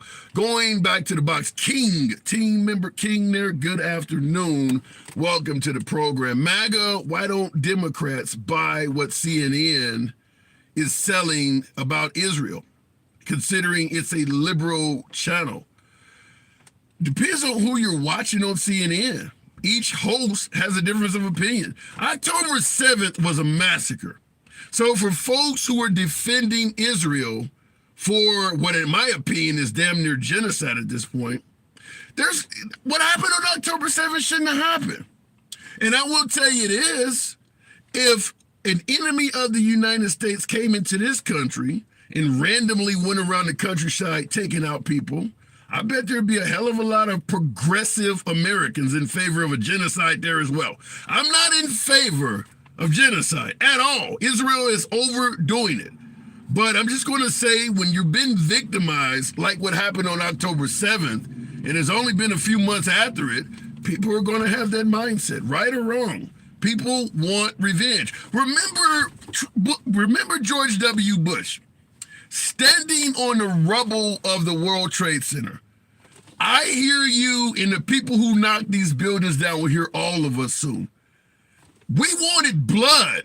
That's why it was easy to go into Iraq, easy to go into Afghanistan. We would have okayed Bush going into Canada if he had told us bin Laden was there. We wanted blood. So do the Israelis. I'm not defending it, just explaining it. Trying to make the box come up, and I'm having an incredibly difficult time. I don't want to start it over again, but let's try with Robin. We seem to have this problem. Look at my message, please. PRU, I'm trying, but I'm having a problem with the box. Robin, good afternoon. Good afternoon. How are you doing today? I'm doing very well. I assume you've been listening in. What say you? Of course, every day. Thank you. About the immigration, I can tell you from experience, in 1998, it cost us $15,000 to get my husband legal. What country he came from? Mexico. Wow. Now I'm hearing, I don't know if you know it or not, even though you dealt with a Mexican national coming here, I'm hearing that certain countries we're more favorable to immigrants from certain countries than others. Thank you for another one. Wow. Thank you for that railroad there. Appreciate it. Thank you for your generosity. Did you come across anything that would suggest that's valid, that let's say your husband was coming from France or Italy? Do you think it would have been the same? Probably, but I'm not familiar with the politics on different countries. I do know it's different prices because we had to pay $1,000 fee for him coming across the border illegally. It only cost us $1,000.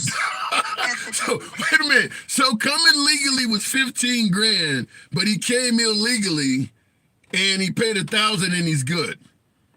No, we had to pay additional $1,000 fine for him coming across illegally. So that was included in the 15,000, and that was back in 1998. How did they know he had came here illegally? He had got caught or something? No, because we went and applied for the green card. So he didn't come across the border legally, so we had to pay $1,000 fine. Okay. So when you applied for residency or whatever, the green card or whatever, he was already in this country and he was illegal at that time. Yes. Wow. I didn't know you could do that. Now I know when I migrated to Australia, that was not acceptable. If you came to the country, you had to enter legally to even apply. I mean, as a criminal, you weren't allowed to apply. So that's interesting. $1,000, money will buy anything, I guess. Yeah, $1,000 fine, and then you pay the $700 or $800, and then you got to get the fingerprints, you got to get the background check, and you got to go. It's a really long process, but it didn't take us that long. Because you had money. Because you had money. That's what it is. No. It didn't take us that long. Well, we had to get the money, of course. But the reason it didn't take that long is because we were already legally married. Okay. 7 years prior to us applying. Any children between you? We already had 3 children before he ever applied. Wow, so you were married to a foreigner with 3 children. Wow, those trains, you killing me. Thank you. Wow, thank you. 4 of those babies. So you were married to a foreigner with 3 children already, and he had up to that point, he had no residency at all. Correct. Yeah, I'm sure that helped the case a lot there too, was because you had a sympathetic aspect. Yeah, because it didn't take long. When we went in for our interview, the interview questions back then were outrageous. What do you mean? I mean, they were at the time very personal. Like they get into your life to make sure that you're not just a hired wife or whatever. Yeah, when I was in Australia, I knew African American dudes that were, I used to hang around some black guys over there, and they had married some chicks. They come to your house, you gotta have pictures on the wall. I mean, it has to look like a married couple live there. So some of these dudes that were trying to marry into the country, they didn't want the chick. They were just getting married to get citizenship or get residency. Yeah, you have to set your house up. Yeah, that is true. They do invent, because they did it to me. They show up at I had a business visa. They show up at my business, make sure I'm there, and yeah, it's crazy. It's almost like you're on probation or something. Yes, but today it's even worse than that, because you have to spend $20,000 or $30,000 to get your papers. 20 or 30,000. Yeah, that's the reason why it's cheaper to pay the cartel to get you across. Damn. Yeah. It's cheaper to pay the cartel. Now let me ask you from this aspect. If you weren't married to your husband and he didn't have those children by an American and he just wanted to come here on his own, could he have done it? Yeah, paying the cartel. They're coming across the border. Legally. Could he have done it legally?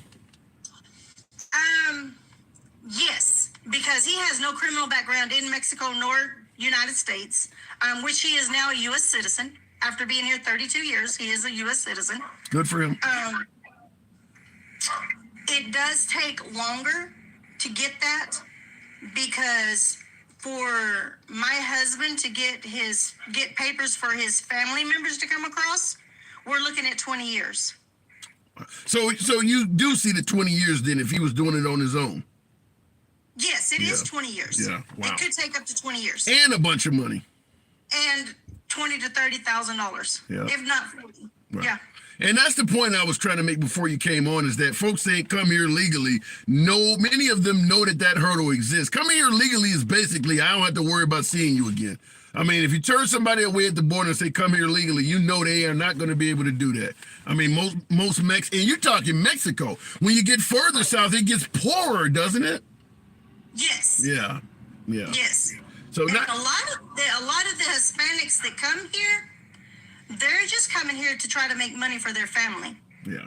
Because mind you, in Mexico, for 1 week, they make 1,000 pesos. Which equates to what? Which is now 17 to 1. You get 17 pesos per $1. Give me a minute. Let me get. So it's well under $100. I mean, it's well under. If it's 1/17 of $1,000, then it's well under $100 then per week. Yes. Wow. That's a weekly pay. Yeah. And then you got to realize that in Mexico, 9 out of 10 people don't rent homes; they own their home. So you own your home, because once you get married, you have to have a home for your spouse or whatever. Oh shit. So the men are required to make sure the woman has a home to live in. Wow. Yikes. So you own your home, you own your land, and you got to pay all of that. Plus, if you're married, you have children. They don't have 1.5 children. They have 5, 6, 8 children. They believe in family, and that's what's wrong with the United States. That's what's wrong with America. Well, America's a capitalist country. We too busy chasing money to be worried about maintaining a family. It's about money in this country. Yes. Yeah. So me and my husband, we live by both standards. We still live the American way. But we do have our morals and stuff from his lineage. But wait a minute. I want to ask you, because you mentioned you live by morals from, you mentioned how things are in Mexico. Before I let you go, I'm being told that Mexico is not even sending their best and brightest. They're sending rapists and murderers. You're telling me your husband has morals, and you're talking about holding the nuclear family together. I was told that most of the stuff coming from Mexico is full of rapists and murderers. What say you? No, that's not true. Because I also own a home in Mexico, so I spend 2, 3, 4 months a year in Mexico. Because we have a house in Mexico also, and I have no issues when I go down there. So why do you think he's saying that? Well, now it is true. It's not coming from Mexico, but coming from Central America, because they are opening up their prisons and letting their prisoners out for them to come across the border. So you do believe, let's say, Venezuelans or some of them folks coming in this country are mostly criminals? From El Salvador and stuff like that, yes. There's a lot of criminals from there. So then Trump is right. Trump is right then. Trump is right, but instead of saying Mexicans, because they're not Mexicans, they're immigrants from other countries coming through Mexico. So that is correct. Oh, so then as Juice is asking in the comments, who you voting for? Myself, I'm voting for Trump. Wow. You think the wall would be a good idea? I do believe it would be a good idea, but I can tell you this: it's not going to stop anybody. If they want to come across, they're going to dig under it. They're going to go across it. It doesn't matter, because and a lot of Hispanics that are Mexican, the border didn't cross. They didn't cross the border. The border crossed them. That is true. And that's how a lot of them feel. Yeah. That we didn't cross the border. The border crossed us. Yeah. This is our land, and that's the way a lot of them, if you go back into the ancestors, that is true. Yeah. So in regards to, when I asked you who you were voting for, you said me, myself. Your husband, I don't know if he's allowed to vote yet or not, but how does he feel? He's allowed to vote, and he's voting for Trump also. Wow, interesting. It's a very interesting conversation. I do got to move it on to Robin. Certainly a pleasure talking to you. Come on back anytime. Wow, I didn't expect that, but come on through anytime. All right, thanks. Good talk. Very, very interesting talk there. That is likely what many folks are saying when they suggest that Biden is losing Hispanic voters. I think that call is worthy of folks who lean left. That's something to take note to. I mean, she's married to a Hispanic, says she even owned property in Mexico, acknowledges that the rapist and murderous comment is wrong, but also agrees that Trump has some validity, suggesting that some violent people, bad hombres, are coming into this country. So for folks who think that Hispanics are automatically going to go left, I would play that call. Shocker. It really, the end of that was quite interesting. Folks, I don't believe in block banning or censoring anyone. So understand when I say we're going to go left of, Bernie Sanders to I'm having dinner with QAnon. We do believe in letting the people speak. That was interesting. And I see in the comments, Wisconsin mama says nobody thinks that. And yeah, they do. There are plenty of people who think that Biden is going to smoke them in terms of the Hispanic vote. There are plenty of people who think that.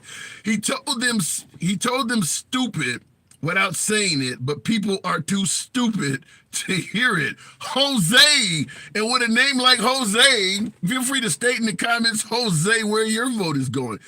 He was warned by Mexico that there are a lot of bad people coming through there, says Joe. Here's the issue I have with this. It doesn't matter whether you lean left or right. Mexico needs to be held accountable. Why are you letting folks use your country as a thoroughfare? Why? If you are agreeing, as Joe states, as my last caller suggested, that Venezuela, Ecuador, Peru, whatever these countries down there, Colombia, you name it, if they're letting bad people use their country as a thoroughfare, it's about time you have a conversation with Mexico. Now, I will defend Trump. I do believe that if it is time to have a conversation with Mexico and tell them, you need to get your act together. All these folks are coming in. I think Trump would be a far better candidate to do that than Biden. Because Biden has suggested most of his term, there was no problem at the border at all. So I do believe that when it comes to the border, Biden is not, I don't think the portrait looks good. I understand some folks disagree, but I don't think Biden's border policies are good at all. I don't think spending a couple years suggesting there's no problem when millions of people are coming in was good at all. And certainly trying to deflect and say, well, we've always had a border issue. I don't care what we've always had. When you're president, your job should be trying to fix it. Yeah, we've always had racism. We've always had poverty. We've always had homelessness. Are you throwing your hands in the air? Then why are you in the White House? No matter what side of the aisle you're on. We have always had, should never be a response to any problem an American presents you with. That's just throwing you. If everybody else before you failed, damn it, you should be giving it a shot to try to succeed. We have always had, should never be a response to any problem. Looking in the comments, I just took somebody out by mistake. Damn, I blocked somebody. I apologize. You had a good comment I was trying to read and I actually blocked it. I really apologize. Stefan Ali, thank you for the hat and mustache. We cannot have a country not defended by the border. True.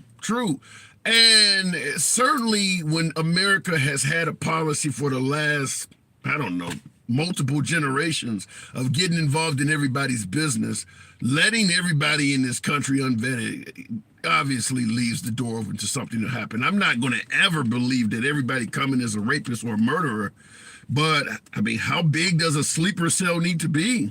You can't pay off a few people you see what happened on 9/11, and I hate to do this to Biden, but you see what happened on 9/11. You only need a few people.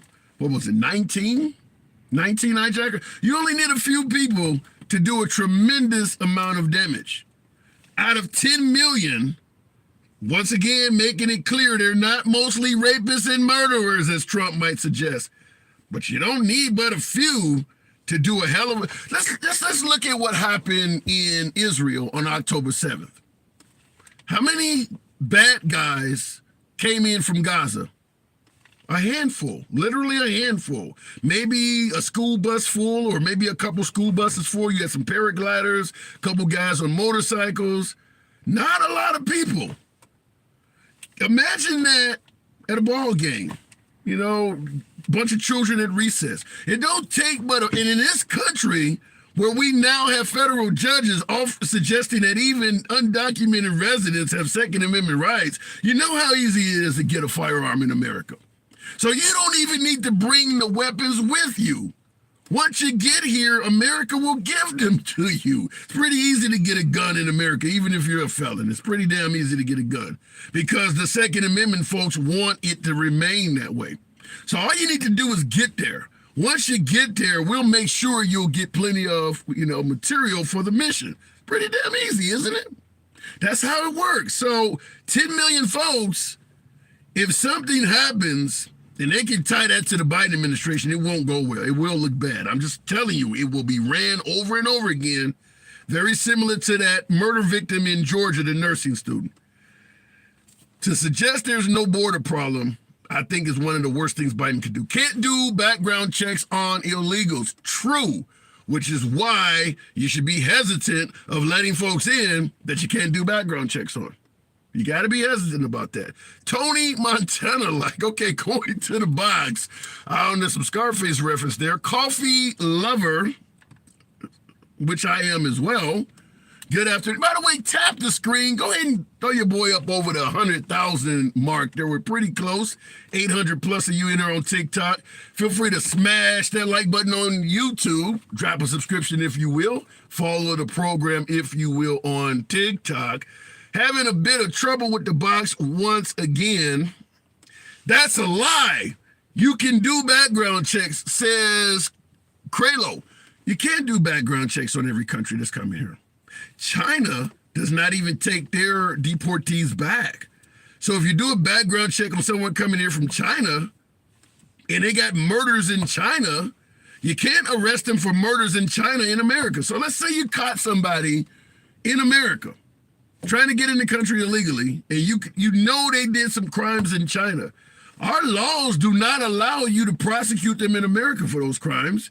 And if China does not accept them back, what do you do with them? Well, you can't incarcerate them forever. That's unconstitutional. They haven't committed a crime here.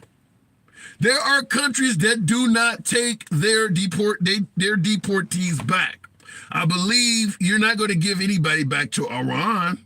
They don't even want to hear from America. So there are countries that are coming across the border that even if you want to deport the person, the country won't take them. Venezuela doesn't even have a government to contact to do a background check. So what are you going to do? And a lot of the folks coming are coming from there. A lot of the folks coming are coming from Venezuela. You can't do a background check on someone when the government doesn't answer the phone. Some of these countries do not have a stable government in place to run a background check. They don't get sent to Guantanamo. I live here. You live in Guantanamo? Really? I get some international callers. Never one from there. Once again, the box is giving me trouble. Stacy Frank has been holding. We'll give it a shot. The U.S. is built on immigration. What's the problem? The problem is America has a hell of a lot more enemies than it did back in its heyday, or back in, during the era of the founding fathers and things like that. When they passed those laws, we didn't have to worry about folks coming here wanting to kill us because of vendettas they have for us acting out in their damn countries. We're in a different era now. So the idea that the U.S. is built on immigration, while I agree with that, you have to understand times have changed. We have a lot of international enemies at this point. We've done a lot of damage. So anyone could have the notion that they want to come here and do harm to America and its citizens. You need to vet the people. That's not being anti-immigrant, racist, or hateful. Where do you live at? You're okay with somebody coming in your house and not knowing who the hell they are? You're good. You're that open that anybody who needs a place to stay can come in. You don't need to know anything about them, huh? Who's like that? I'm having trouble with the box, so you know how it is. Shadow Sniper, one more time, we'll give it. Answer this. Why won't the Republicans... Hang on a second. Shadow Sniper, hold on. You got echo. Okay. Okay. Are you on Bluetooth? No, I'm on my phone. Okay, because the echo is so bad. I'm going to have to come back. If you pass the bipartisan bill, while I absolutely believe it will have some benefits at the border, the notion that the border bill is bullshit is false, because it's mostly Republican concessions. The Democrats are the ones, it's mostly Democratic concessions to the Republican Party. The border bill will have an effect, but it will help Biden suggest that this problem has been dealt with. So the end game is we'd rather leave the border chaotic if it'll help Trump get reelected. That's why they won't pass the border bill, is that they're willing to sacrifice things for a while to get Trump back in office. It really is a case of putting the party before the solution. So I can't, I'm not going to play games on that. They're doing it intentionally. Stacy, good afternoon. Hi, Anson. How you doing? I'm doing good. I appreciate you holding. I'm gonna give you the floor. I don't know. It was a lot said on this live today. I'm gonna tell some of the people in the comments. Reading is fundamental. Okay, but I've seen so many people get up here and accuse you of being a Trump supporter, and I'm like, man, if y'all would just read, okay? Yeah. Every kid left behind left a lot of y'all behind. Okay, just read, baby. Read. Listen, I got thick skin. I'm used to people hammering me. I get liberals telling me I'm a Sambo sellout, Uncle Tom, Uncle Ruckus. Because I can see, validity on both sides don't like that. Both sides, we're in a tribalistic environment. Both sides believe you should be completely with us or you're a sellout. I understand. I'm very much a leftist, but I will say there are times where I get where both sides have validity in points. So yeah. I understand exactly where you're coming from. Yeah. And it's almost, and I see in the comments somebody said you're blind, but even me, for what I just said, they said you're blind. So at the end of the day, I don't know how to combat that. How do we get more people to be willing to reach across the aisle?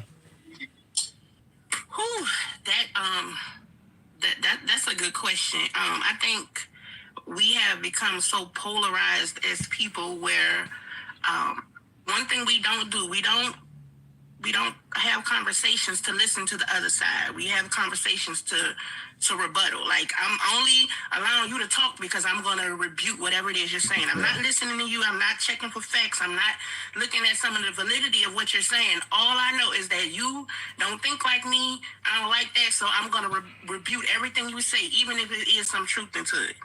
Well, let me. Speaking of reaching across the aisle, I want to give you this comment coming out of the, coming from the comment section. Like Simzek or something like that says, you realize Trump is the most centered president in years, right? Do you see Trump is coming from the center more than anybody else we've had in years? Absolutely not. I don't know where that came from either. I'm like, are you kidding me? Yeah, someone stated that in the comments. That do you see Trump as maybe being able to bring us together? No. He can't even, to me, it's things like this. I know with me saying I'm a leftist, a lot of people assume that I hate Trump. I don't hate Trump because I don't know the man. All I know is from what I've seen him do or things that, has happened with him historically and currently. To me, Trump is the epitome of a child who was never told no, who was never told that, hey, it's okay that you don't win at everything. It's okay that, sometimes you fail and you're not going to get everything. That doesn't mean that people are against you. It just means that this particular thing is not your genre. Wow. He's definitely a candidate for that. His parents never told him no and never made him accept that everything ain't about him. Because the minute he don't get what he wants, is everybody's after him, as opposed to maybe, people just not vibing with you. You're not doing what you're doing, buddy. I'm sorry. Yeah, we talk about you shouldn't vote based on feelings and, and sticks and stones, but I would agree with you. Trump has some very thin skin, but in the comments, Patriot Preacher says, listen, Trump could certainly bring us together if people can stop listening to CNN and get their info from a more reliable source. Do you think it's the media that is making folks have a different opinion of Trump? Now, I'm speaking to you as on the black hand side right now. Okay. I have always thought, and I'm only in my 40s, so I know you're probably just a little bit older than me, just a little bit. I ain't gonna put that much age on you, but they have never been a friend of our community. They've always been on the back end or the villainized side. So I don't ever think that's something that we were like gung-ho about the news. Like, we already know they with the BS. My thing is, when Trump does things to communities itself, and they're coming at people telling them that, hey, he has alienized, dehumanized, disenfranchised communities itself. Damn the news. We're talking about things that are from our experience. Like, why don't people see that? I don't understand. Well, then let's help them see it. Give me an example of how Trump has done that to certain communities. Okay, so I'll use the 2020 election, right? Where people sit back and say that the election was stolen. And one of the things I hear is, oh, you mean to tell me that Biden got more votes than the first, what they would call black president? Yeah. As if Trump did not spend 4 years dehumanizing and disrespecting several communities. As if every year you did not have a swath of millions of voters who became eligible to vote, people who became naturalized, people who got their voting rights back, and people who generally were not part of politics started paying attention. Like, so when are you there? yeah, I mean, Yeah. So you see a racial element to Trump then? When you say different communities, I see it not just a racial. It can be based off of racial, economics, religion. Like, it's various things. But I'm not going to say that I don't see that in Biden as well. So, but being a woman of color yourself, how do you respond to folks who would suggest that Trump did more for blacks than anyone else? He did more for blacks than anyone That is else. a common, whether they're talking about HBCUs, prison reform, apparently he's pardoned folks. Folks suggest that Trump has done more for blacks than even Obama. I don't believe that. I'm not going to say there are not things that he did that did help people in our community, but I'm not going to sit back and say that he did more than other presidents who've had more historical things that had more context to it. Like, I'm sorry, I'm just not going to put him on that pedestal. Yeah, and I'll clear it up. I mean, because I get that all the time about how much he done for blacks.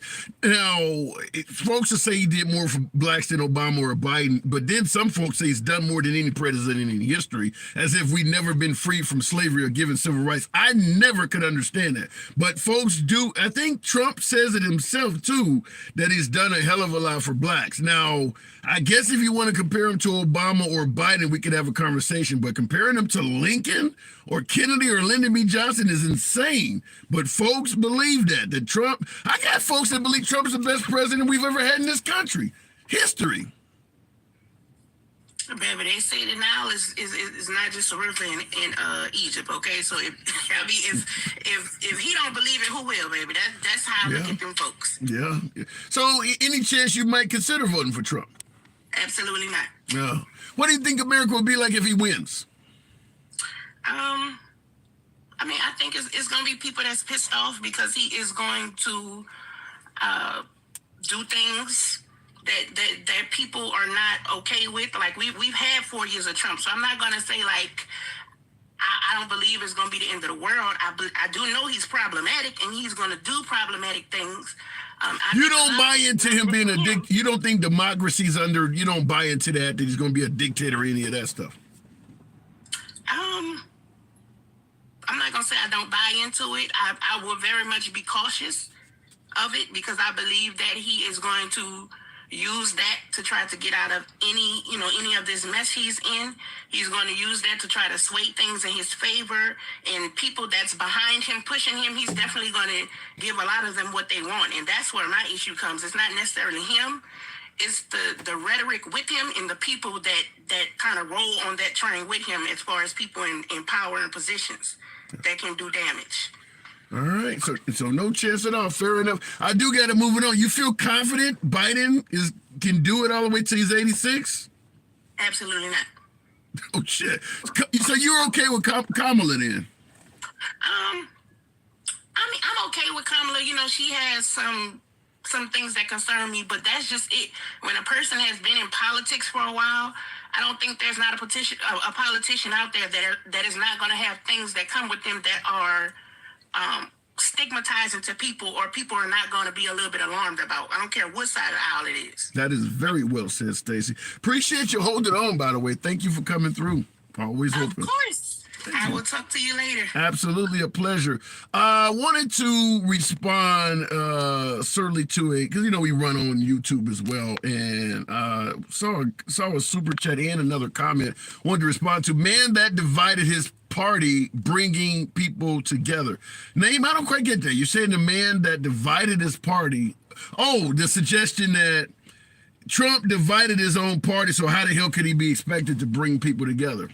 Well, a lot of folks believe that the party was never in favor of Trump either. I mean, there's a lot of folks who believe that everybody is out to get Trump. To me, that's a bit strong in terms of playing victim, that you're the good guy and the whole world is out to get you. And that is the way Trump portrays it, that all of Washington cannot be trusted. And I'm the only good guy. Here's the issue I have with that. And I'll go back to the box. I often ask this question, and generally ask it to MAGA. I've seen the comments, Snoopy says corruption. I often ask this question. Let's say Trump lost the election. I understand many folks on the right believe otherwise. But let's just say, for instance, for shits and giggles, he actually did lose the election. The question I ask is this. Who could tell you and you would actually believe them? Because if everybody is corrupt and Trump is not, it puts Trump in a very unique position of being the only one that has your trust in your ear. Not saying he's a dictator, but that certainly is dictator-like superpowers. I don't believe anyone else, but when he says something, I tend to believe it. Who could actually tell you that Trump committed a crime? Let's say he actually did. Whether or not you think all 88 charges that remain are a witch hunt. A lot of folks believe that. Nothing wrong with that. He hasn't been convicted yet. So if you want to say he's innocent, you have a right to, because he is innocent until proven guilty in a court of law. But if he actually is found guilty and he actually committed the crime, who could tell you and you would actually believe it?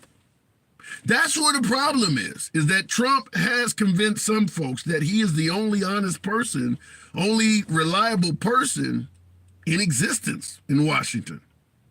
So that does, see somebody in the comments said Jesus. Crazy enough, Antonio said that, I did have a guest on live and asked that question, and that was the response he stated. When I asked who could tell you Trump did something wrong, you would actually believe it. He said Jesus.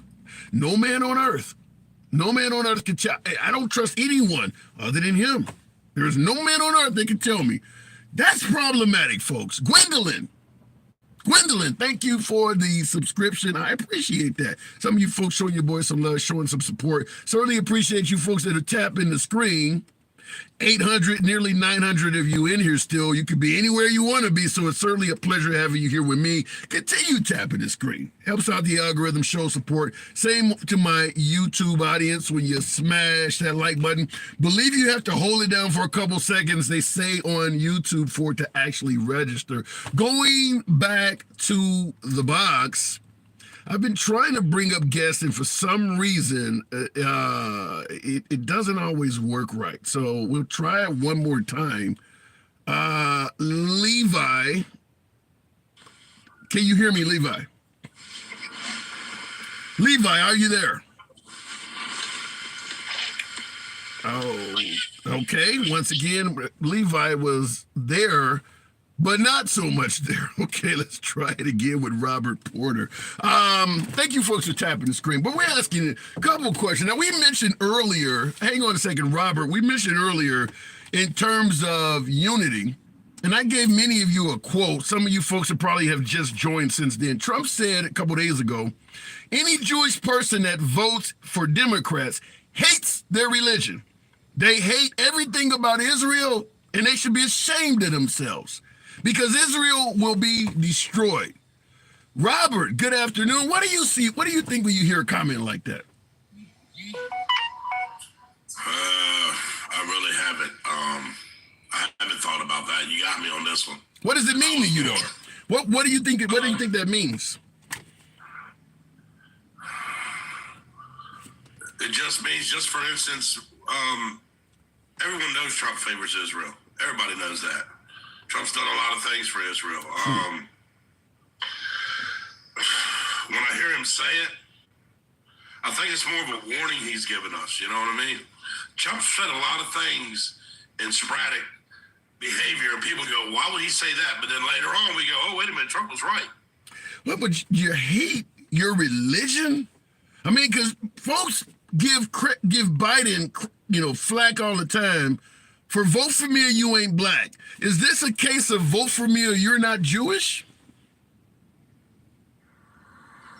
Nah, I wouldn't say that. You hate the religion. You hate Israel. How is it not?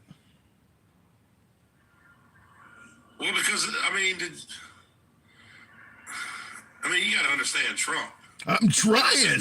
That's why I'm talking to you. I'm trying. Help me out. All right, I'm trying to give it to you in words that are a bit better. All right. Because sometimes what he says is hard to explain. Okay. Because you don't know what he's thinking. Now Trump says things, and he knows what he's saying, but he doesn't know how to relate it to us. Just like the whole bloodbath. Everybody took that bloodbath thing. Yeah. And ran with it. Yeah, now you make a good point. Oftentimes, folks who support Trump will say his words are taken out of context. But reading this quote, how can you take that out of context? I mean, you hate the religion. You hate the nation you're from. What's to be taken out of? I think that was pretty clear as day, isn't it? Is it not very clear? No, it's very clear. He made the statement. I'll give you that. I agree totally. Yeah. But I think also we have to take in consideration who's saying this. Trump. Trump has said a lot of things. What is it like your drunk uncle? You just got, like Archie Bunker, you got to understand, listen, I know you're black. My uncle sits in the chair all day. His name's Archie. He's going to say some crazy shit. Is that what you said? You just had to take what he said with a grain of salt? No. What I'm saying is I think we should all stop trying to figure out everything he's saying. Take everything in a context of being bad. Everything he says, we automatically think it's bad at the beginning. Most people do. They think exactly what he's saying is horrible. Robert, they don't have an open mind and open opinion. Just like I said, the bloodbath thing. Did you look at that? They cut out the whole conversation, and all they focused on is that one word, bloodbath. Yeah, but Robert, we're talking about a guy seeking one of the highest, if not the highest position in the free world. People are going to pay attention to what's coming out of your mouth. I mean, you could, at the stroke of a pen, cost the lives of millions of people. Folks are not going to ignore what you're saying. Since 2016, a lot of crazy stuff's come out of his mouth, hasn't it? Yeah. And it does. Been a lot of, whoa, wait a minute, I can't believe he said that. Yeah, he's kind of like an info. You gotta understand this too. Yeah, it's kind of like a 1990s infomercial where they say, but wait, there's more. Like, why does he keep doing it? Because Trump has narcissist tendencies. I'm not going to say he's a narcissist because I'm not a therapist. But I have noticed, because I was married to one, I've studied the thing, Trump has narcissist tendencies. Do you think? Wait, hold on. Do you think the position that he's been in all his life? This guy's never really had to bust his butt. I mean, as far as physically, mentally. I mean, he's built a lot in New York. But what I'm saying is, he's never lived in the reality that most of us live in and raised in every day. But let me ask you: do you think that Biden is in cognitive decline? Yes. Okay. You're not. Wait, hold on. Wait a minute. Hold on. You agree that Biden is in cognitive decline. I'm assuming that you're not some form of a neurologist. If you can see Biden is in cognitive decline without being a neurologist, you can call Trump a narcissist without being a therapist. You know, you can do one, you can do the other. Right. But here he's not. See, that's the thing that bothers me. Biden. He's not able to be prosecuted because of his situation. But that was bad. That was bad. Yeah. For him to be the president, though. That was bad. United States of America. Yeah. Well, what people don't realize is they stop. Me and you are older men.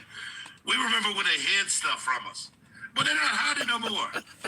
They're doing it right out in front of our face, and they're letting us know. But you know what? We're thinking it's the norm. But I absolutely, but But hang on, Robert, I absolutely have to push back. If you got the Asian guy, saying that you can't prosecute Biden because he is an old man in mental decline, and we're saying, how the hell could an old man in mental decline be still able to be president? If we're going to hold him accountable for that, is it not fair for somebody to ask, how can someone that may be a potential felon or have 88 charges against them be president either? I mean, how can one make sense and the other not? Well, because the 81 charges, he hasn't been convicted of anything yet. No. Now, if he's convicted of something, then, then I can see it. But I can see it, him not being president. Yeah, but here's and you're 100% correct. He has not been convicted of anything yet. But at the end of the day, you and I both know that if Trump becomes president, before those cases are adjudicated, they will never be adjudicated. True. Right. So but let me ask you this, though. This is a question I got to ask everybody. Sure. Then why does Trump continue to get up every day and take on the world when he doesn't have to? Well, shit, neither does. Why are you staying in this? You got 355 million, 83 million, I mean, I'm just saying, the whole world's, not the whole world, but majority of the world's against you, the United States. These people are shitting on you, talking about how you're racist, and they don't even know. People are spreading out all these comments, and they don't even know this man. Yeah. Well, I can get information from you and everyone else out here on these platforms, and they automatically say, okay, that's what he is. Well, wait a minute. Hold on. I could give you that same. I could answer your question in regards to why would he go out and take on the world and things like that with a simple answer: power. I mean, you're talking about folks calling Trump a racist.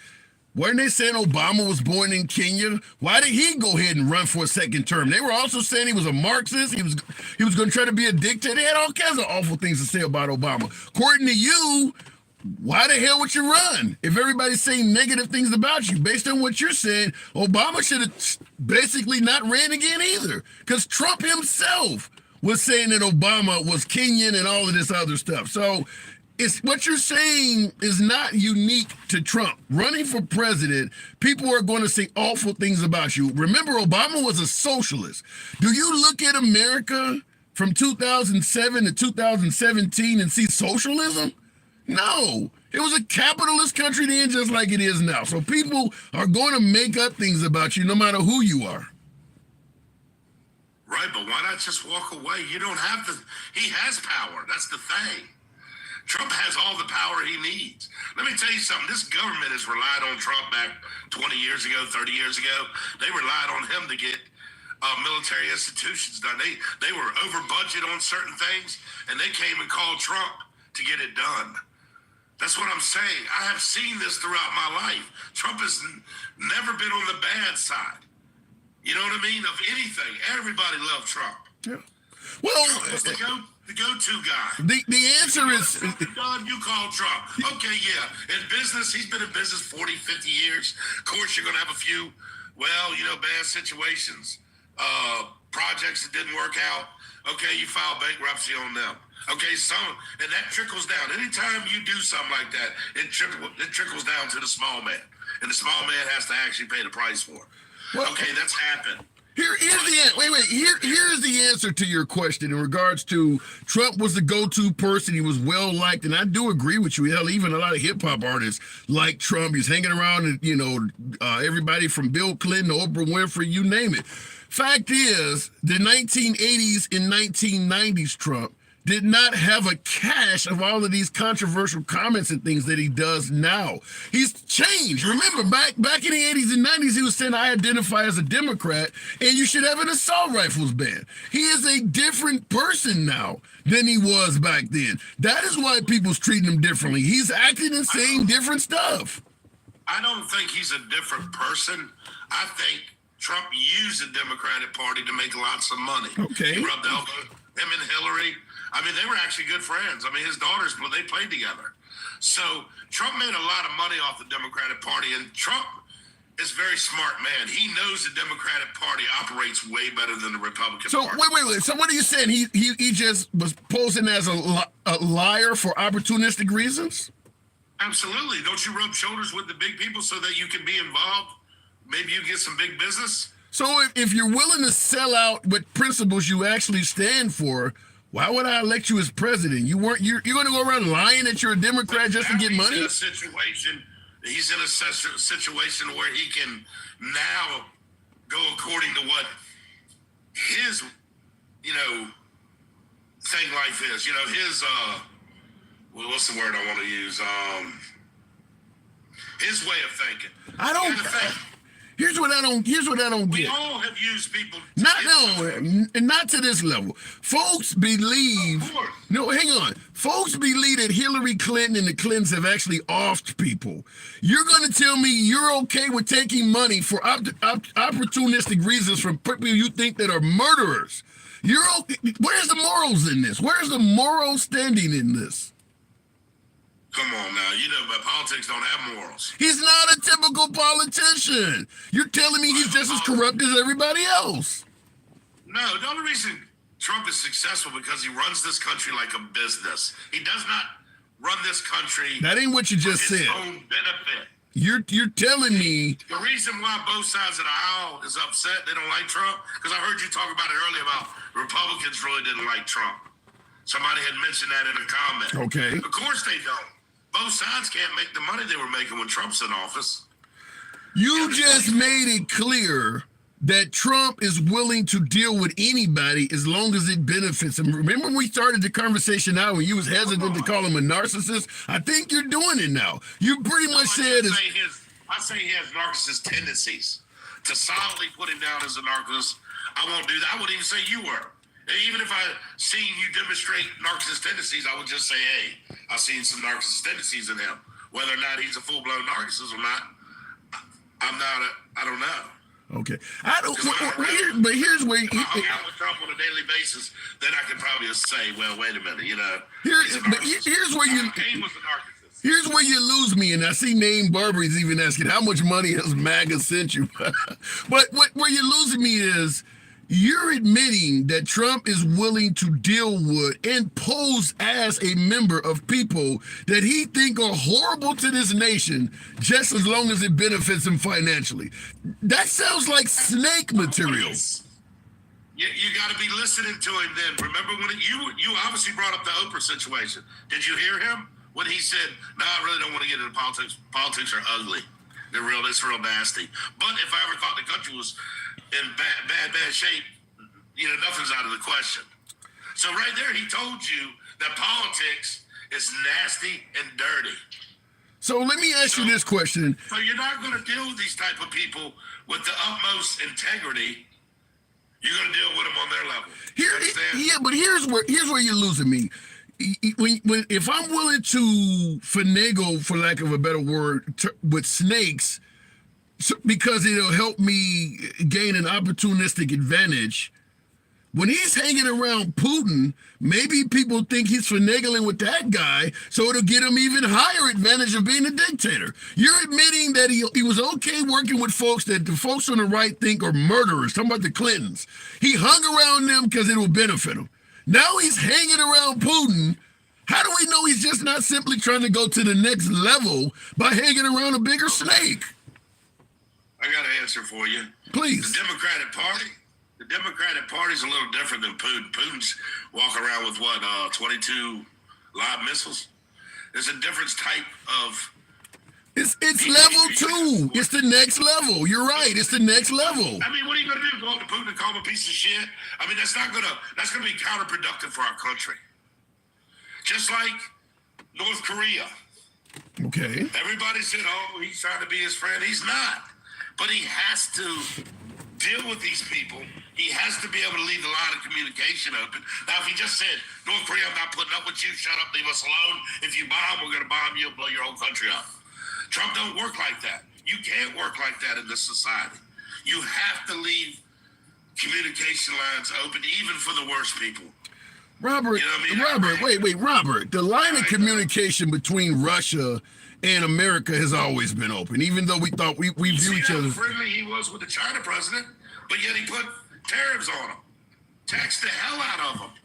But yet he walked around with him when you see them on TV like they were friends. Okay. Because that's the role the president must play. The commander-in-chief has to be level-headed when it comes to dealing with foreign entities. Yeah, I do got to move it on, but you and I, we can agree to disagree. I do believe that you should stand on your principles. To admit that you're willing to hang with people you think are damn near murderers just because it's advantageous to you, to me, that doesn't make your character look good. And we're in agreement that Trump, in your opinion, hung around the Clintons because it was beneficial to him. And now he's going around basically saying that they killed a bunch of people. I don't, that makes no sense to me. You have a difference of opinion. You're always welcome back. You understand how the program works. Appreciate you coming on, Robert. Thank you. Yeah, man. Hey, you too. Thank you. All right. Looking in the comments, I agree with Robert. He's not saying that. He's saying so much more. Derek, fair enough. I gave him plenty of time to get his point across. At the end of the day, we have a gentleman's disagreement. Nevertheless, he and you are always welcome on the program. What do we say? We don't block, ban, or censor anyone. Nevertheless, I do appreciate the 128,000 likes for you folks that were tapping the screen. Certainly appreciate that. It always helps out the algorithm, makes, it helps grow the audience, and certainly brings in more MAGA. The program is always MAGA friendly. Leslie, yeah! Thank you for the hat and mustache. Appreciate those who always show support. Same thing on YouTube. Smash that like button. You know how the program works. What do we say? If you do enjoy civilized dialogue from both sides of the aisle, without any concern of the host, block, banning, or censoring anyone, it's always about free speech here. Feel free to subscribe to the program on YouTube or follow on TikTok. Monday through Friday, we are here, 1 p.m. Central. Until then, see you tomorrow. Appreciate you folks on YouTube. Thank you very much. It is indeed your boy Tim, the handsome liberal. I'll see you at 1 p.m. tomorrow.